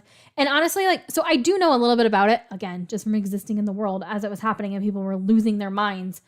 about like Thanos and like Infinity War and like the snap or something. Like he snapped his fingers and like half the people disappeared or something. I don't really know a lot about it, but it got me intrigued enough because people were losing their absolute minds. And I was like, they made a movie where they killed off like half the characters? That sounds amazing. I want to watch it. But then I realized it was part of this whole like Avengers thing, I think, which I think is Marvel.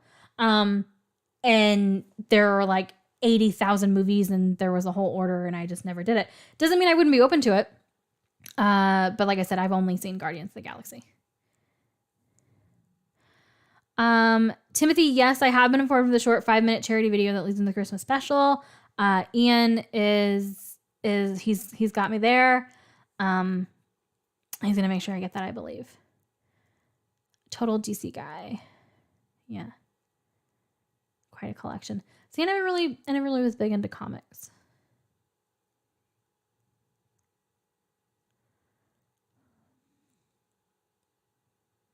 Fall in love with the Doctor, he changes. You warm to the next one, grow to love him, and they'll change too. So see, that's kind of how I feel like it's gonna go. So I just, as long as I can warm up to the new Doctor, like I said, and I'm gonna go into it with as much of an open mind as I can. So yeah. Marvel and then DC, like Flash, Supergirl, DC Legends Tomorrow. Yeah, I don't know this. I know you had suggested Supergirl at one point. Again, it's kind of on that list, but it's probably going to be a while. So yeah, no, I don't really know anything about any of that stuff.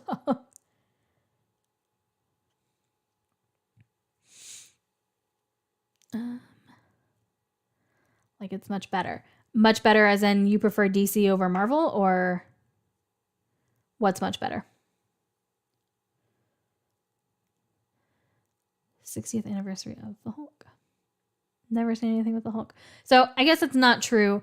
When I was on that paranormal road trip for Thanksgiving, this past Thanksgiving in the States, November, I was in a hotel room and I just kind of needed some background noise on while I was doing some work, and I just turned on the TV and it was like the middle of the night, and so there wasn't much on, and so there was one of those movies. And it had, I do know that Thor is Chris Hemsworth, and then Loki, I think, is his brother, maybe. Tom Hiddleston, I think is his name. And then the Hulk was in it as well. But again, it was just like on in the background. I don't really even know what was going on with it. So that's about as much as I have seen of the Hulk. They mentioned Titanic in episode of Legends of Tomorrow, and ironically, whoever designed the boat deserves to be shot. Victor Garber. Oh, yeah, who played Andrews. That's so funny. See, I love when shows do that. Oh, bye, Amy. I didn't see that you were leaving. Bye, Amy. Thank you so much for being here. I'm pretty sure you've been here like the entire time. You're amazing. I don't like the new Doctor. He's okay. I love him. No, he's regenerated. I don't like his. Yeah, Ian, I feel like that's exactly how it's going to go. And I sincerely hope that everyone doesn't hate me if I don't immediately love the 10th Doctor. I'm going to have to go through a grieving process when we lose the 9th one. I'm just going to have to. It is what it is.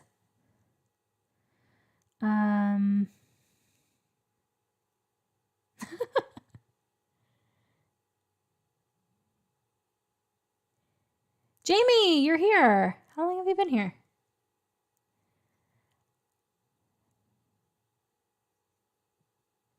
I don't know who you're saying. Maybe you will be the next Doctor. I don't know who that's to. Little side note about me. Growing up, I wanted to be an actress. Like, that was always my dream job. And honestly, like, I would still do it today.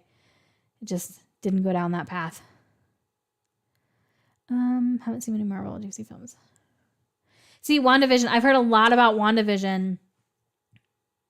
I really like the guy. Not Wanda. I don't know what his name is. He's in like A Knight's Tale and Priest, I think, and a bunch of other stuff. I like him.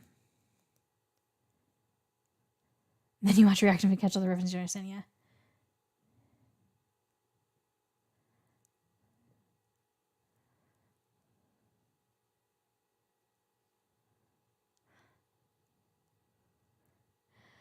Thanks, Azizel, for being here.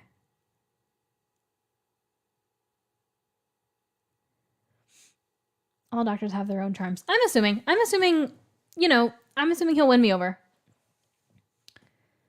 And I haven't seen him in anything else other than Harry Potter, which he honestly, in the movies, that character was not a very prominent role, which, I mean, he wasn't in the books a ton. He definitely was in it more than he was in the movies, though.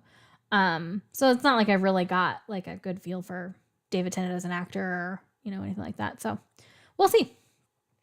Thank you, Ian, so much for being here. Yes, we'll chat on Patreon. Appreciate everything that you do. Appreciate it so much. If I don't grieve him, there's something wrong. Well, that's good to know. Paul Bettany. Yes. Thank you. Thank you so much, Kim Dog. Yes. Paul Bettany. I love him.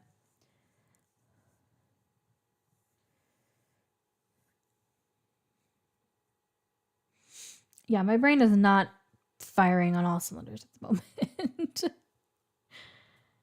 Okay. So Legends of Tomorrow. You said was that Isaac, right? Wait, Mark, are you leaving? Oh, Mark, thank you so much for joining. Isaac, so Legends of Tomorrow, what is that? DC Legends of Tomorrow? Is that something I have to watch something else for? That's my problem, is like, I don't know if I need to watch other things before I can watch one thing when they're all like part of this Marvel DC universe. Arrowverse, I know, is another one that's got a bunch of several shows. And it's one of those things where it's like, I don't even know where to start. I do love Alan Tudyk. I actually just watched a reaction video for A Knight's Tale like 2 days ago, and I forgot how much I love that movie. And to have Heath Ledger and Alan Tudyk and Paul Bettany, and I don't know his name, the other one that's with them, he was in what's the name of the movie where they're all the male strippers? I can't remember the name of that movie, but he was in that too. Chemdog, yes. So Being Human was on my list. Being Human was actually going to be my very next pilot episode. Because I agree, it got suggested on like one of my very first videos that I posted to the reaction channel. And I looked into it and I was like, yeah, no, that totally seems right up my alley. But I cannot find anywhere to watch it without ads. I can only find one place to watch it. And that's on Amazon Prime through IMDb. And it's like free with ads and you can't pay to get rid of the ads. So if somebody can find me a virus-free legal way to watch Being Human, the UK version, I want to react to that. It was going to be my next pilot episode for the pilot series. Other than Doctor Who, I haven't memorized the actor names, but I want to meet the legends. Okay.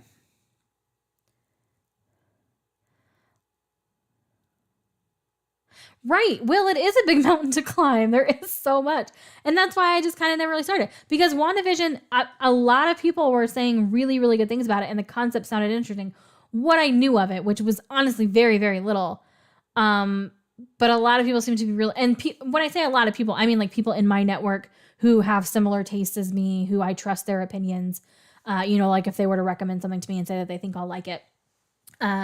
But again, it was one of those things where it's like I knew it was part of a much larger thing. So I was like, my brain doesn't have space to learn this whole other literal universe of characters and storylines and stuff. So not to say I wouldn't ever, but there are crossovers, which would be a bit bewildering, but it stands alone mostly. Thanks, Vina. That's good to know.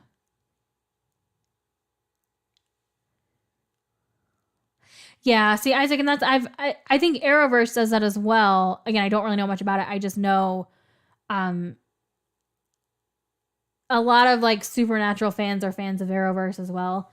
And so I know like just in those talks that there's like crossovers there too and stuff. I think I'll love Being Human when I get to it. I think I will too. Yeah, I thought about buying the DVDs, but the only problem is I can't record the video as I'm reacting to it then. Because I use OBS to record my desktop, as it's playing on my computer. So I wouldn't have a way to record the show as I was recording my reaction. That, and if I didn't like it, I didn't necessarily want to buy like a whole DVD set if I found out that I wasn't into it. But I was pretty sure I was going to be into it. So, yeah.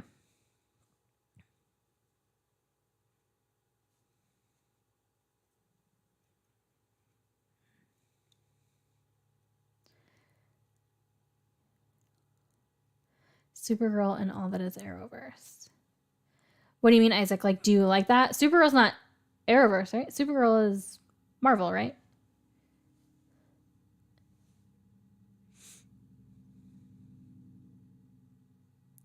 Jensen is in Smallville.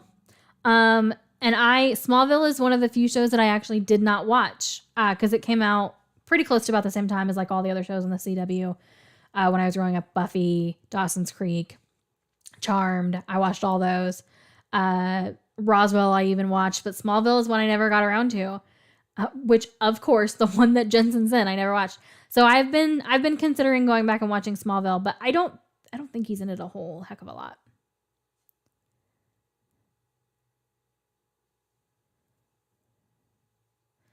But what's funny is they used to actually, so Smallville and Supernatural used to film on the studio a lot. They used to film like right next to each other. Fina, thank you so much for being here. I think you've been here since the beginning as well. I appreciate it. It's super late, I know. You're amazing. Thank you.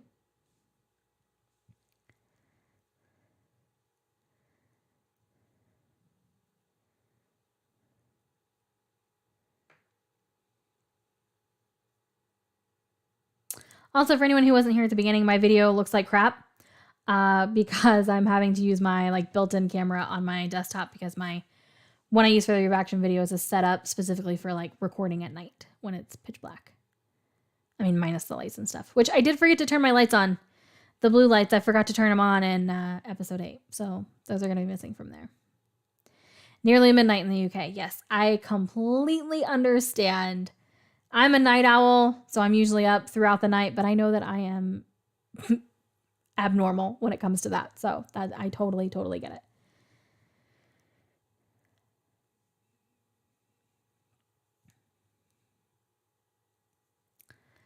Which, I mean, we can actually, we've been going for almost 3 hours.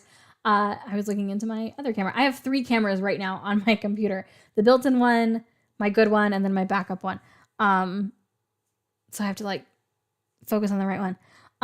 Yeah, I mean, we can absolutely wrap this up anytime. Yeah, I know that not everyone on here is in the UK though, but most people probably are. DC is Superman. Oh, DC is Superman. Okay, so Supergirl would probably be DC then. Batman and Wonder Woman. Oh, I have seen Wonder Woman, the first one. I haven't seen 1984, but I really liked the first one. Marvel is Hulk, Thor, Captain America, and Spider-Man. Okay. Yeah, I haven't seen any Spider-Man since like Tobey Maguire was Spider-Man. So it's been a minute. Random fact: they actually played the blue woman who died in End of the World. Is also an author, and I've been anywhere else last week. The blue woman who died at the end of the world. I don't remember a blue woman.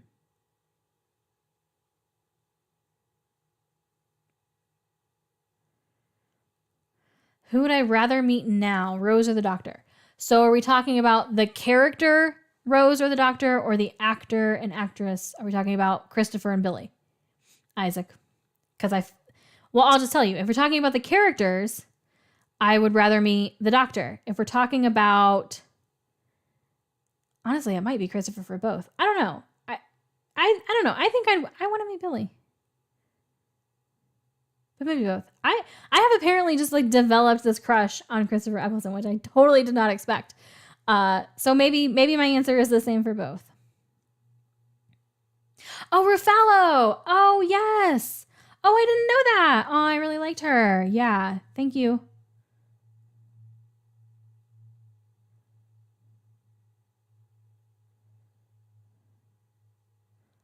I didn't know that. What's the book about? The plumber woman she's talking about. Yeah. Yeah, Ruffalo. Yeah, I really liked her. I wanted more from her as well. Oh, yeah, honestly. So maybe. Ooh, I forgot about oh, you corrected me. I thought it was Jade, and you said it was you guys you told me that was not her name, and I don't remember what it is. But Ruffalo, I would like to see both of them come back. Yeah. There's so many good characters on the show. The spider thing has got the blue woman. Yes. Yeah, she went too soon. She was so sweet.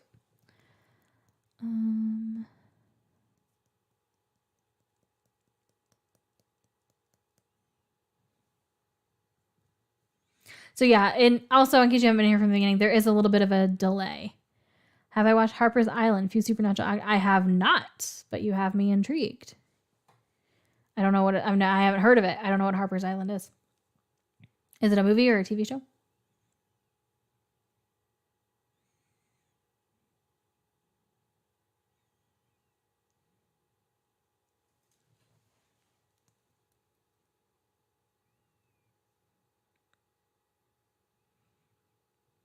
Ooh. Well, I did mention earlier that I love everything 90s. So, yeah.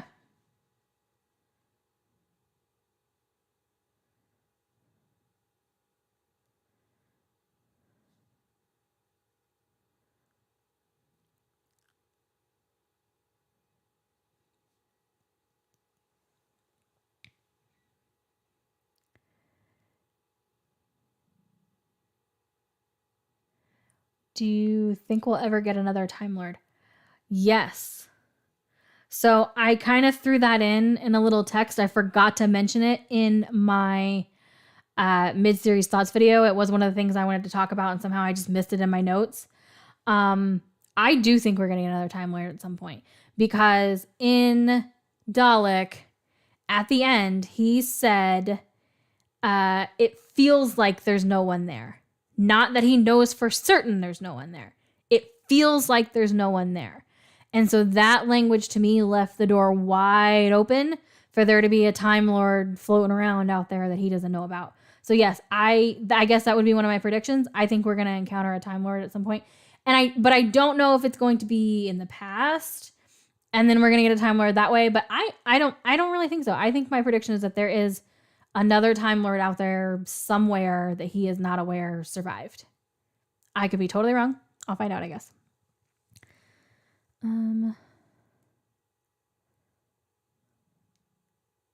So I'm totally excited about the book is called Expectations, I'm assuming, John. I'm totally excited about the Harry Potter cameos. I have not watched Game of Thrones. I attempted to watch Game of Thrones twice. I cannot get into it because, again, for me, as I've said, it's about the characters. I have to care about the characters in order to be invested. And there are so many people on that show, and they just throw you right in with like no backstory, no information, no context for what's happening, that like I can't care about anyone. And so the second time my husband and I tried to watch it, and I think we got like 2 episodes in, and I was like, I can't do this. I don't know who anybody is. I don't know their names. I don't know why I should care about any of these people. The only one that I even kind of started to care about was, and I don't know, I am assuming I'm not saying this right, Daenerys, Emilia Clarke. Her character was the only one I care about, like, because obviously she has a not so great start. Hers was the only one that I like formed a connection with. And I'm going to be like, I know how it ends. I know, because, you know, obviously everyone was super pissed off when it ended, and I know how it ends. And so like, and she was the character that I was like feeling attached to. So it's like, why would I watch it when I know that they, you know, everyone was so unhappy with the ending? Not to say I won't ever go to it. I know Game of Thrones tends to kind of bring people in on reaction channels, but honestly, I just feel like, I just feel like I couldn't get into it.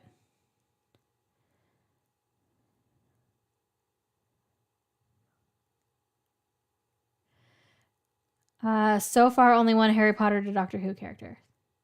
Who have we seen that was in Harry Potter already? Am I blanking?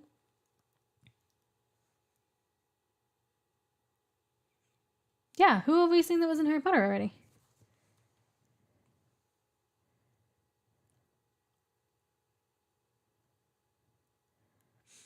Okay, well, this whole conversation about the community with Harper's Island has me really intrigued about what the show is.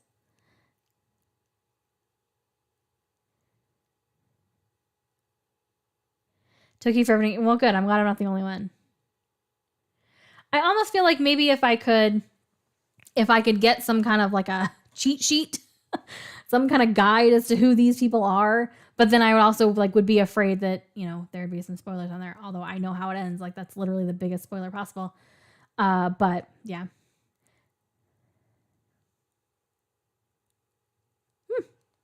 That sounds interesting. I like murder mysteries.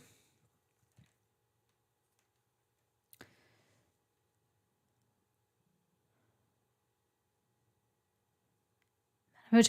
Oh, yeah. Madam Hooch. That's right. She voiced Cassandra. And I think there are some other ones that she does. That's right. Thanks, Isaac.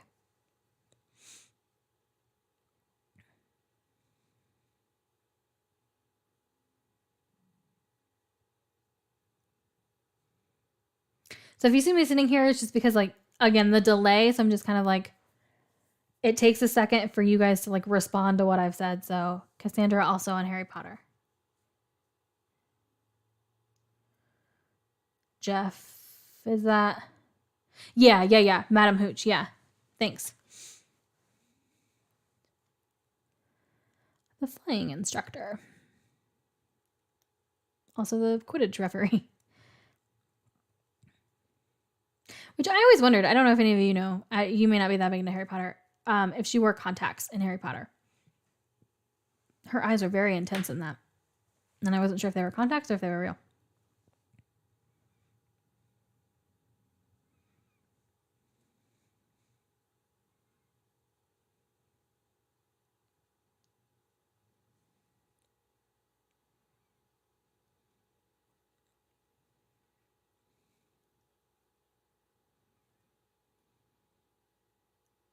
Trying to figure out how long the delay actually is. I think it's significant, several seconds.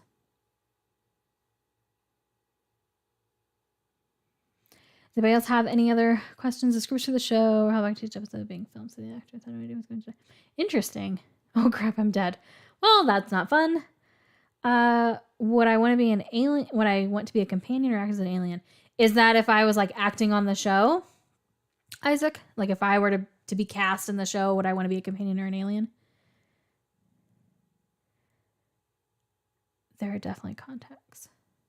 Okay, yeah, thanks. I was gonna say they didn't seem real, but I didn't really notice that they did that with any other character, so it just seemed like an odd choice.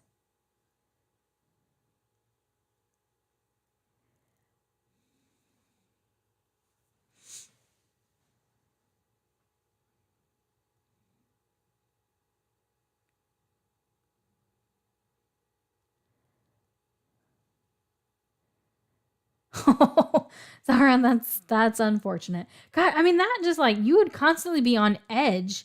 I mean, I would be like on edge, not knowing if I was gonna have a job or not. Isaac, yes, if I were cast. So if I were cast, would I want to be a companion or an alien? I would want to be a companion, hands down, because it seems like they're gonna last longer than the aliens. That delay how long it takes to type. Accurate, John. Yeah, so no, I would want the chances of staying on the show as long as possible, and I would think the chances would be higher as a companion. That, and honestly, like, I just feel like I could play a human being better. I'm not like a big character person in terms of like what I would want to act like with costumes and makeup and all that stuff. I definitely would rather be a companion. Evolution, yeah. I honestly, so again, I think I would rather be a companion over a villain only because I think you'd get more screen time, you'd be around a lot longer. But you know, in a show like Supernatural where the villains can last several seasons, you know, or something like, which I mean that may happen here, but like in that type of show, some of the villains become some of the main characters, like they become a part of the core cast. And they're in, you know, almost every episode. In that instance, yes, I would love to play a villain. I think it would be so much fun.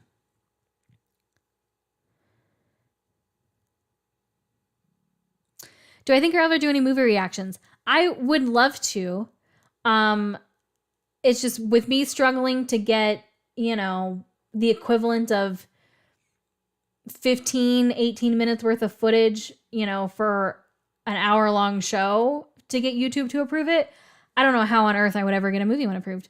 So again, I'm going to do a separate video talking about all that and what a possible solution is going to be. But yes, I do have plans to do movie reactions. Most of them will probably be over on Patreon, honestly, because it will be a lot easier and faster for me to do a full reaction to a movie with the way that they're edited over there. It's not as detailed or as heavy of an edit, so it takes like half the time. So most of them will probably be over on Patreon, the movie reactions. And then I don't have to worry about YouTube. Like, it's a non-factor. But I do plan on putting some out on the channel at some point once we can get all this sorted out. Have I watched Lucifer or Fringe? Like the character development of the shows. Lucifer is one of my favorite shows. I love Lucifer. So yes, you're very spot on there. And Fringe, I started watching Fringe back when it first came out. And I think I got like a season or two in, and for whatever reason, I think it just kind of lost me. I think it was a little bit too out there for me. Kind of the same way with X-Files. We started watching X-Files and like there wasn't enough to keep me coming back episode after episode. And I think the same thing happened with Fringe. But Lucifer, I absolutely love.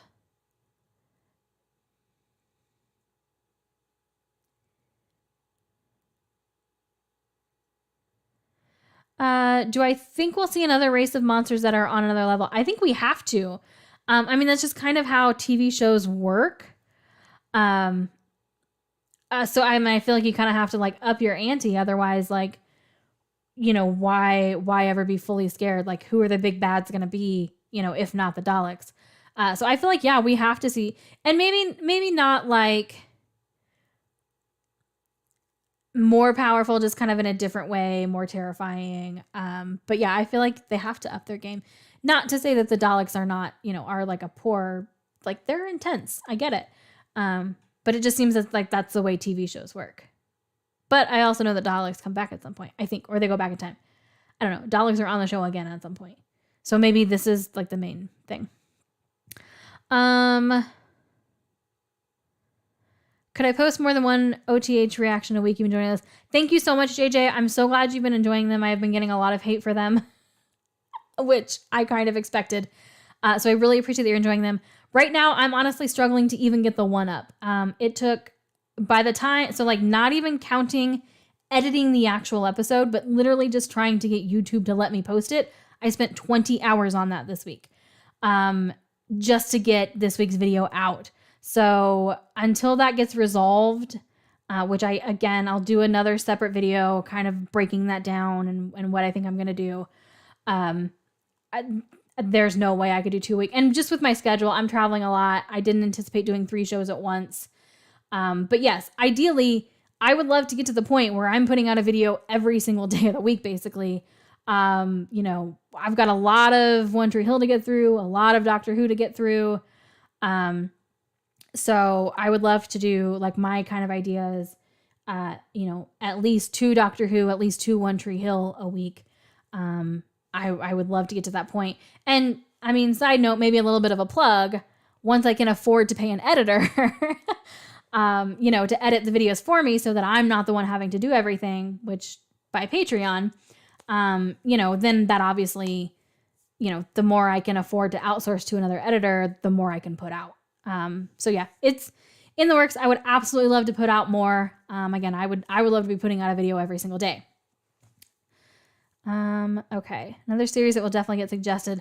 Life on Mars. So it actually already has been suggested. It's in the list. I don't know anything about it. Have I ever written any fanfic? Oh my gosh. Okay. So this is going to be really embarrassing. Okay, so I was a teenager, a preteen in the 90s, okay? Like peak boy band time. Still am, totally in love with the Backstreet Boys. Again, I love things that other people hate. It is what it is. And so in about 6th or 7th grade, my best friend and we each both wrote our own fanfic around the Backstreet Boys. I still have most of it. It never got finished. And it was garbage. It was so terrible. It's so cringy to read now, but I still have most of it and kind of keep on to it, you know, for nostalgic reasons. But, yeah, so that's the only thing. I'm really not that big into fanfic. Like I've never read any supernatural fanfic. I've never read any fanfic really. It's not really my thing. Like, I like things that are canon, but I'm not going to crap all over it. Like, if you are somebody who likes to read fanfic, if you like to write fanfic, I think that is amazing. I love everyone who can find like their creative outlet, their space in this world. Their place to shine, their place to really like geek out about. I love all of that. So it's just not really my thing. Have I ever seen Marchlands? Basically a ghost story set in a house the families live in 1968, 87, 2010. I have not. I haven't even heard of it. I will say, what is it? Fear Street that's on Netflix right now has me intrigued because it's that like same story, but like different time period, like different decades. So that's interesting. TV pilot that was never picked up called The Oats. Have I watched The Good Place? Yes, I love The Good Place. Anything that Mike Schur has done, love it.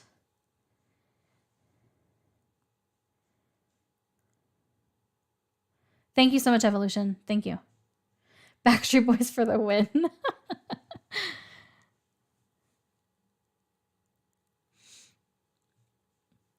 I do love The Good Place. And actually, Dakara, so I mentioned her at the beginning of the stream. Dakara Jane, who was the first reactor I ever watched anything on.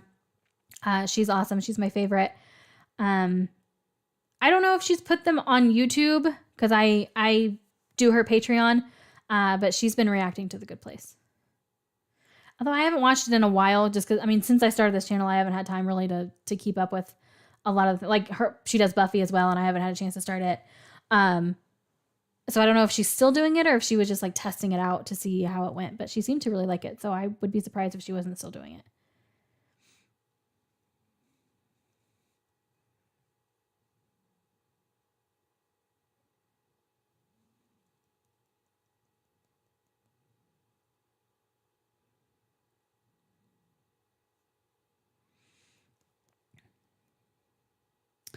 I love Dexter, ChemDog. Loved it. I have not read any of the books, but only because I've heard about Deb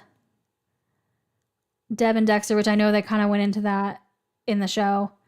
But nope, I love Dexter. I've seen it sometimes. Although I haven't watched the newest Dexter.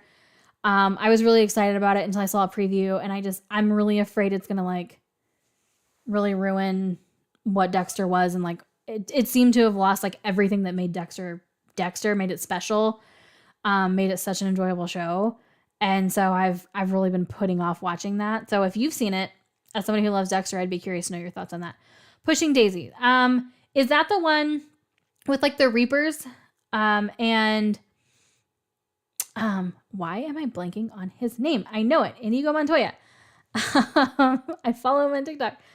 Oh my gosh, my brain is not working today.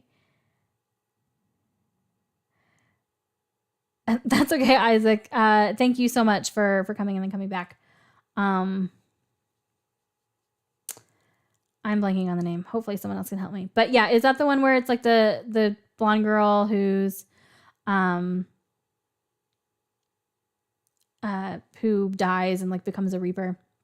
And she has to work with the other Reapers. If so, then yes. And I really enjoyed that show.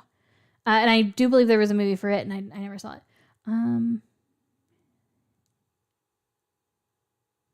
Thank you so much, JJ. I have had a lot of people who have said that as well, that they appreciate how honest I've been with the One Tree Hill reactions in the beginning. But no, there have definitely been some people who are not happy about it. But I don't. It is what it is. I'm not going to be for everybody. It's fine. You liked New Blood, ChemDog? Interesting. Does it lose? So what I liked about Dexter was that, like, you have this really dark character who literally has something called the Dark Passenger, who's doing these, like, really dark things, but it's set in, like, beautiful Miami where it's sunny. And, like, you've got Batista, who's, pretty positive.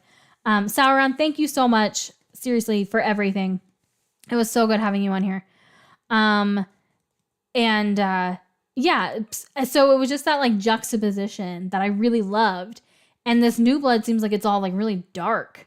Like just even aesthetically. And I don't know, it just feels like it felt off when I watched the trailer. Would I consider myself a Whovian yet? I do not feel like I have earned the right to that title. So no, I do not consider myself a Whovian yet because I don't think I've earned the right. I'm only 8 episodes in.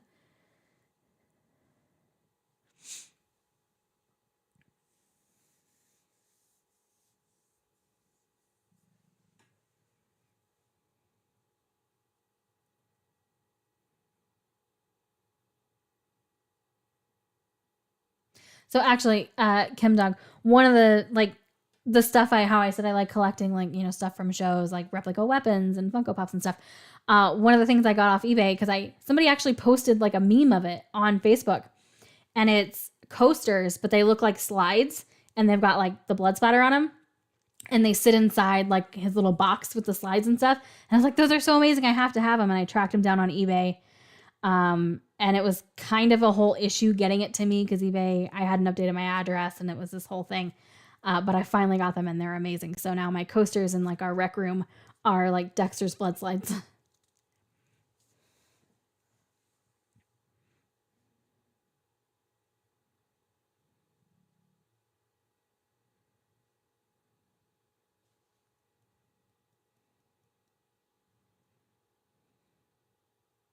So yeah, you might already be typing this because of the delay, but I am curious to hear your thought. Like if it, and you may not have that may not have been what you liked about Dexter, but yeah.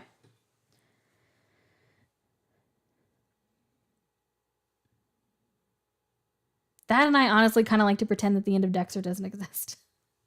I was not happy with how it ended.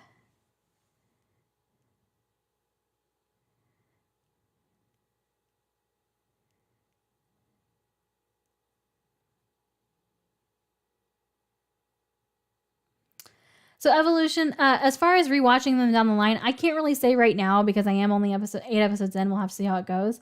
But I have a tendency to do that.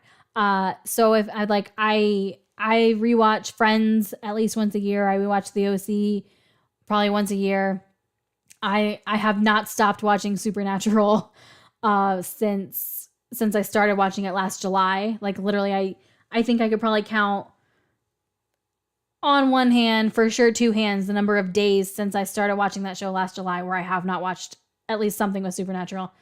So yeah, if this ends up becoming, a show like that where if it keeps up the way it does, if I am just as invested in it now as I am, down the line, yeah, I foresee wanting to do a rewatch.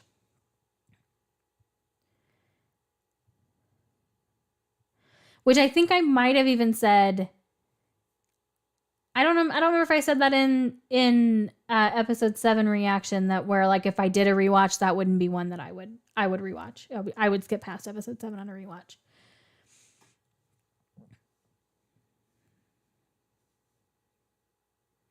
Kim Dog, I absolutely can understand that. I mean, there were parts that I liked, I just didn't like the very end.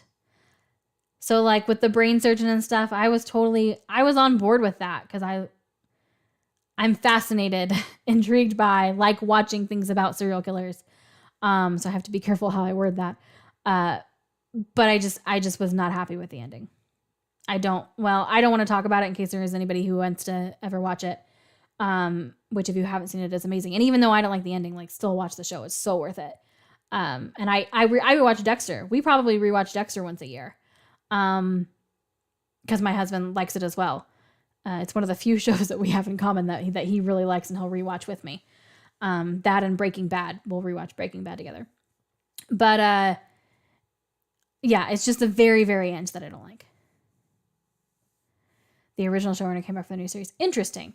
So I wonder why it has like a totally different vibe then. And maybe it doesn't. Maybe that's just the trailer. Maybe I'm wrong. And if I were to actually watch it, I would like it. I don't know.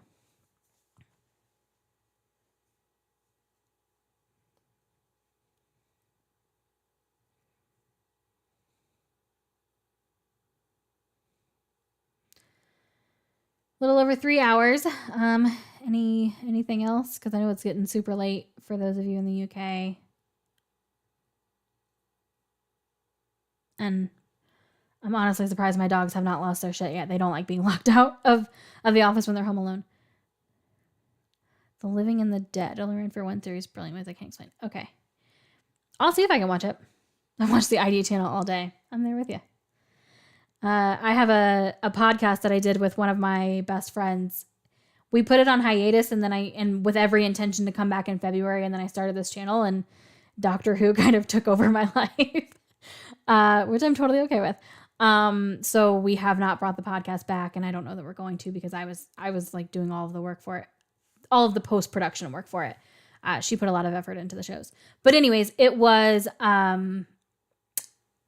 about like serial killers, true crime, morbid historical facts, called Gruesome Gossip. It's still available on all the platforms if anyone wants to check it out. Full of profanity. I try and limit it in the reaction videos. It is not limited in any way in the show. So if you're not okay with an F-bomb about every 2 seconds, maybe don't take a listen. So yes, I have watched Better Call Saul. I think there is a most recent season though that we haven't seen. I haven't been crazy about it. Like the last season I didn't super love. But so I only live about 5 hours from Albuquerque. And I had to drive through there, for a work trip one time when I was going to Sedona, Arizona. And, I made an extra stop to visit filming locations for Breaking Bad. So I had a pedicure at the nail salon where Jimmy, basically lives in the beginning of Better Call Saul. I went past Walter White's house, which by the way is like Pepto-Bismol pink now, just FYI. There is a fence going around the entire yard. I went to the car wash, ate at Los Pollos Hermanos, which is not called that in real life. Honestly, the food was terrible. But it was a really cool experience. They had Breaking Bad playing on TV. I sat in the same booth where Walter sits just about every time he's in there. Mike's phone booth that he works at. Which, by the way, I think Lydia, we talked about A Knight's Tale earlier. I think Lydia from Breaking Bad is the woman in A Knight's Tale. I only just realized that like yesterday when I was watching the reaction that I think they're the same person, which is pretty cool. So yeah. A bad guy has the ability. Oh, so Pushing Daisies, I was totally wrong on then. A guy had the ability to bring any dead thing back to life with a single touch. Ask murder victims who killed them in critical. Interesting. No, I have not seen Pushing Daisies then. What was I thinking of? Dead Files is a show on the Travel Channel, has a physical psychic, Amy Allen. Interesting. I did watch El Camino, but my husband and I were actually just talking about this. So we just rewatched Breaking Bad, I don't know, a month or two ago, a couple months ago maybe. And we were talking about El Camino because we watched it, but I literally couldn't remember anything about it. I don't remember anything about El Camino, but I know we have seen it because I love Jesse. Have I seen Lost? So I have seen like the first episode or two of Lost. The funny thing is, so I was looking for, as much as I love to travel, I actually am like terrified to fly. I'm a very, very nervous flyer. Falling to my death is like not how I want to go. And so we were going to St. Lucia for our anniversary trip last year, and it was going to be like it was going to be a lot of flying. And so one of the best things I can do, because I can't sleep on a plane, I can't sleep like sitting up, I can't sleep in a public place. And I don't like being medicated when I travel. Like I want all of my faculties there. So like I can't even like take something to knock me out. Especially because I'm usually the one that coordinates all the travel, and my husband gets very motion sick. So he has to take something to knock himself out. So like I need to be the cognizant one. So I distract myself by watching, TV shows that I get super into. And like, that's my distraction to keep me, from thinking about, what's happening at the moment. And so I was looking for a new TV show, and that's actually why I started watching Supernatural. But it's because I needed a new TV show for the flights for this trip. And I was like, I'll give this a shot. I don't know. I've never watched it. Like, we'll see what this is about. And I got to the 4th episode, which was about a freaking plane crash. And so I was like, well, no, I'm not going to watch this. I don't want to watch this right before my flight. So I stopped, and then I went to Lost, which makes zero sense. But I thought like, okay, well, the first episode's only about a plane crash. So like, let's get through that. Like, I know they're stranded on an island. Like, maybe I don't actually see the crash. So I started watching it, and I was pretty into it, more so than I thought. But then when I got back from the trip, I got back on Supernatural, and that completely took over. So I never went back and kept watching Lost. The only thing about Lost is, and I thought about like maybe doing that for this channel. is I know how it ends, or at least I think I know how it ends. I know what, is the popular thing that everyone says about how it ends. So I feel like it kind of takes away from it. Lee Pace and Kristen Chenoweth, creative of Brian Fuller, creative of Hannibal. Interesting. Kristen Chenoweth isn't my super favorite. I don't know who Lee Pace is, though. Or Lee?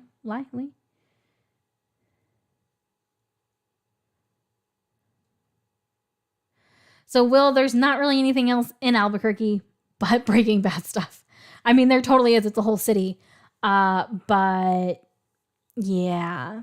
I mean, I'm sure there are lots of great things about it, but that definitely was the thing for me. That's what I did. And there's a lot. It's pretty easy actually to find all the locations. So, and the guy who actually lives in Walter's house now, he does have the fence all around the entire property because he clearly doesn't, people were coming up to it and they were throwing pizzas on it, on the roof and stuff. So I get it. But when I drove by, I was like, oh shit, he's got a fence. He clearly doesn't want anyone, so I took a boat trip. So yeah, he clearly doesn't want anyone coming on his property, but he was literally sitting, the garage door was up and he was sitting in his garage in a lawn chair and he just waved at me as I drove by. So he didn't really seem like he cared. Cause that was one thing I had read, in looking up the addresses and how to get to these places. A lot of people had said be careful going to his house cause he hates it. He's very rude, which it's his house. I get it. That would be old, but also you bought a house that was in a super popular TV show. I feel you kind of have to expect that a little bit. Anyways, it's not the fall so much. So okay. So ChemDog, no, it's actually not. It's the fall for me. The sudden stop at the bottom, I'm dead at that point probably. What the freak do I care? No, it's the falling. It's not the crashing. It's not the dying. It's the falling that's the problem for me. I hate that feeling in the pit of my stomach. When when gravity is not really I hate that feeling. And so for me, it actually is the falling. So instead you took a boat trip and watched Titanic. What is that in? I don't know what that's in reference to, John.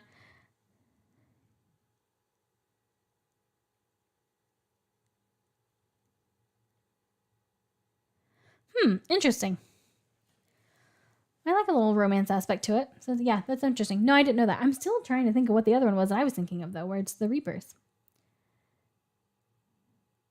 And I still can't remember his name and it's driving me nuts.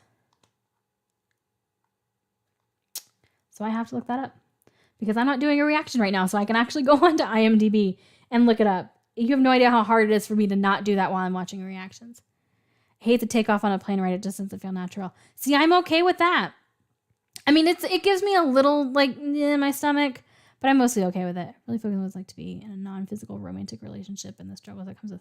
Interesting. Thanks, Timothy.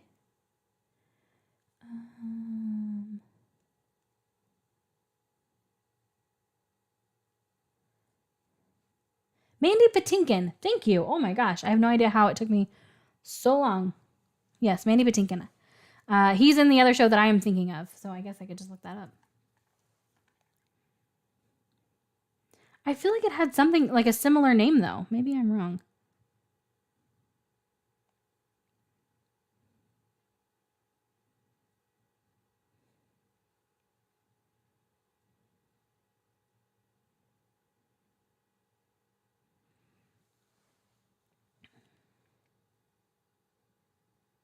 Started Supernatural with season 4 until the end. Wait, ChemDog, you started watching Supernatural during season 4? You didn't watch seasons 1 through 3? Oh, yeah. Okay, so funny story about Titanic and that whole thing, John. When I did that Mediterranean cruise in 2019, Titanic was playing on the cruise ship, which seemed wildly inappropriate.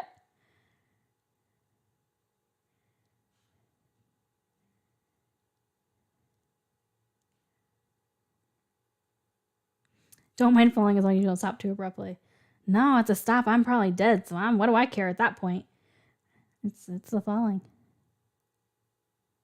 Dead like me. That's what I was thinking of, which is so not the same thing to Pushing Daisies. Maybe Maybe the movie. I don't know. Anyways, Dead Like Me was the show I was thinking of. If you haven't watched it, I like it.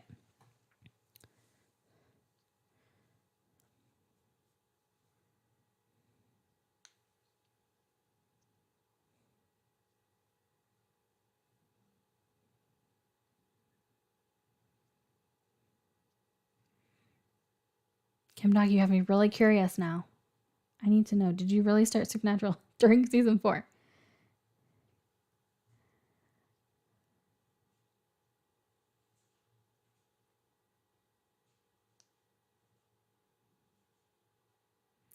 So how okay, you bought seasons 1 through 3 at Walmart later on.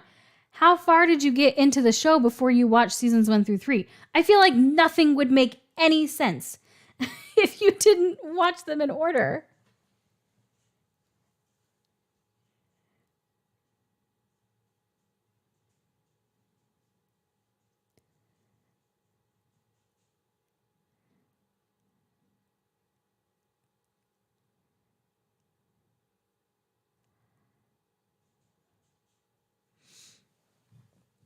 Okay.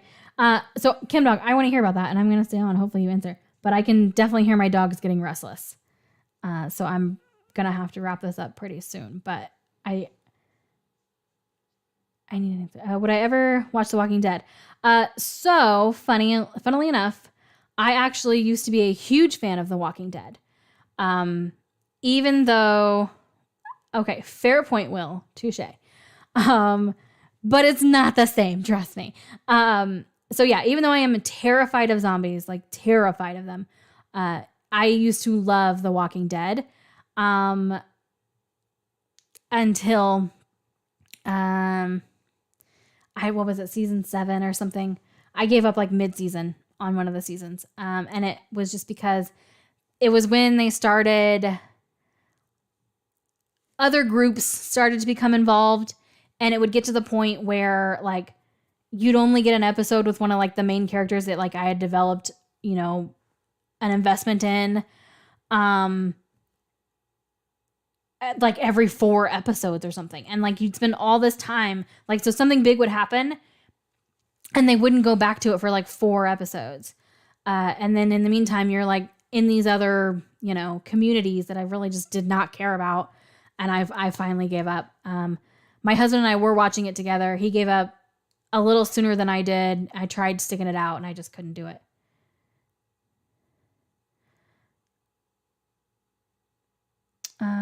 You've been wanting to watch. I never heard of the show until season 4. Interesting. Yeah, so if you want to watch Dead Like Me, do it. I mean, it's not like a blow your mind gonna become your new favorite show thing, but it's an interesting concept and it's entertaining, and yeah.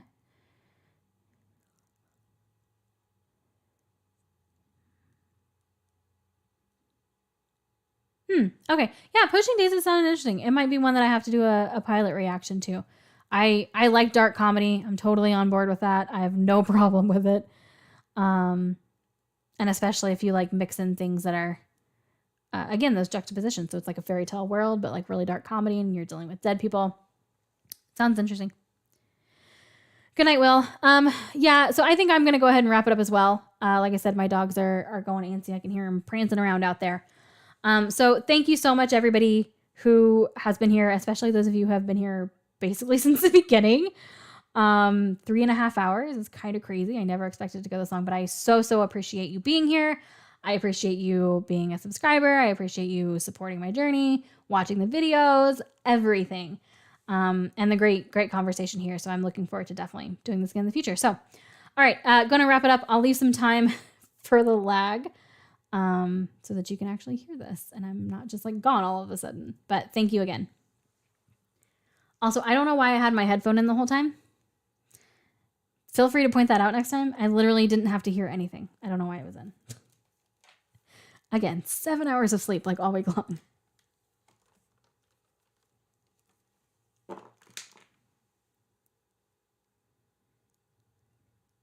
Timothy, yeah, sounds awesome to me. Thanks, Evolution. Thank you so much for all of your fantastic questions.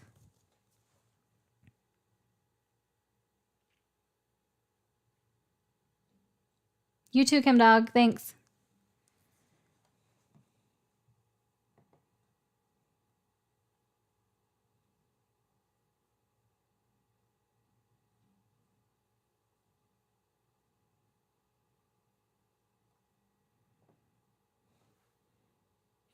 Thanks, John.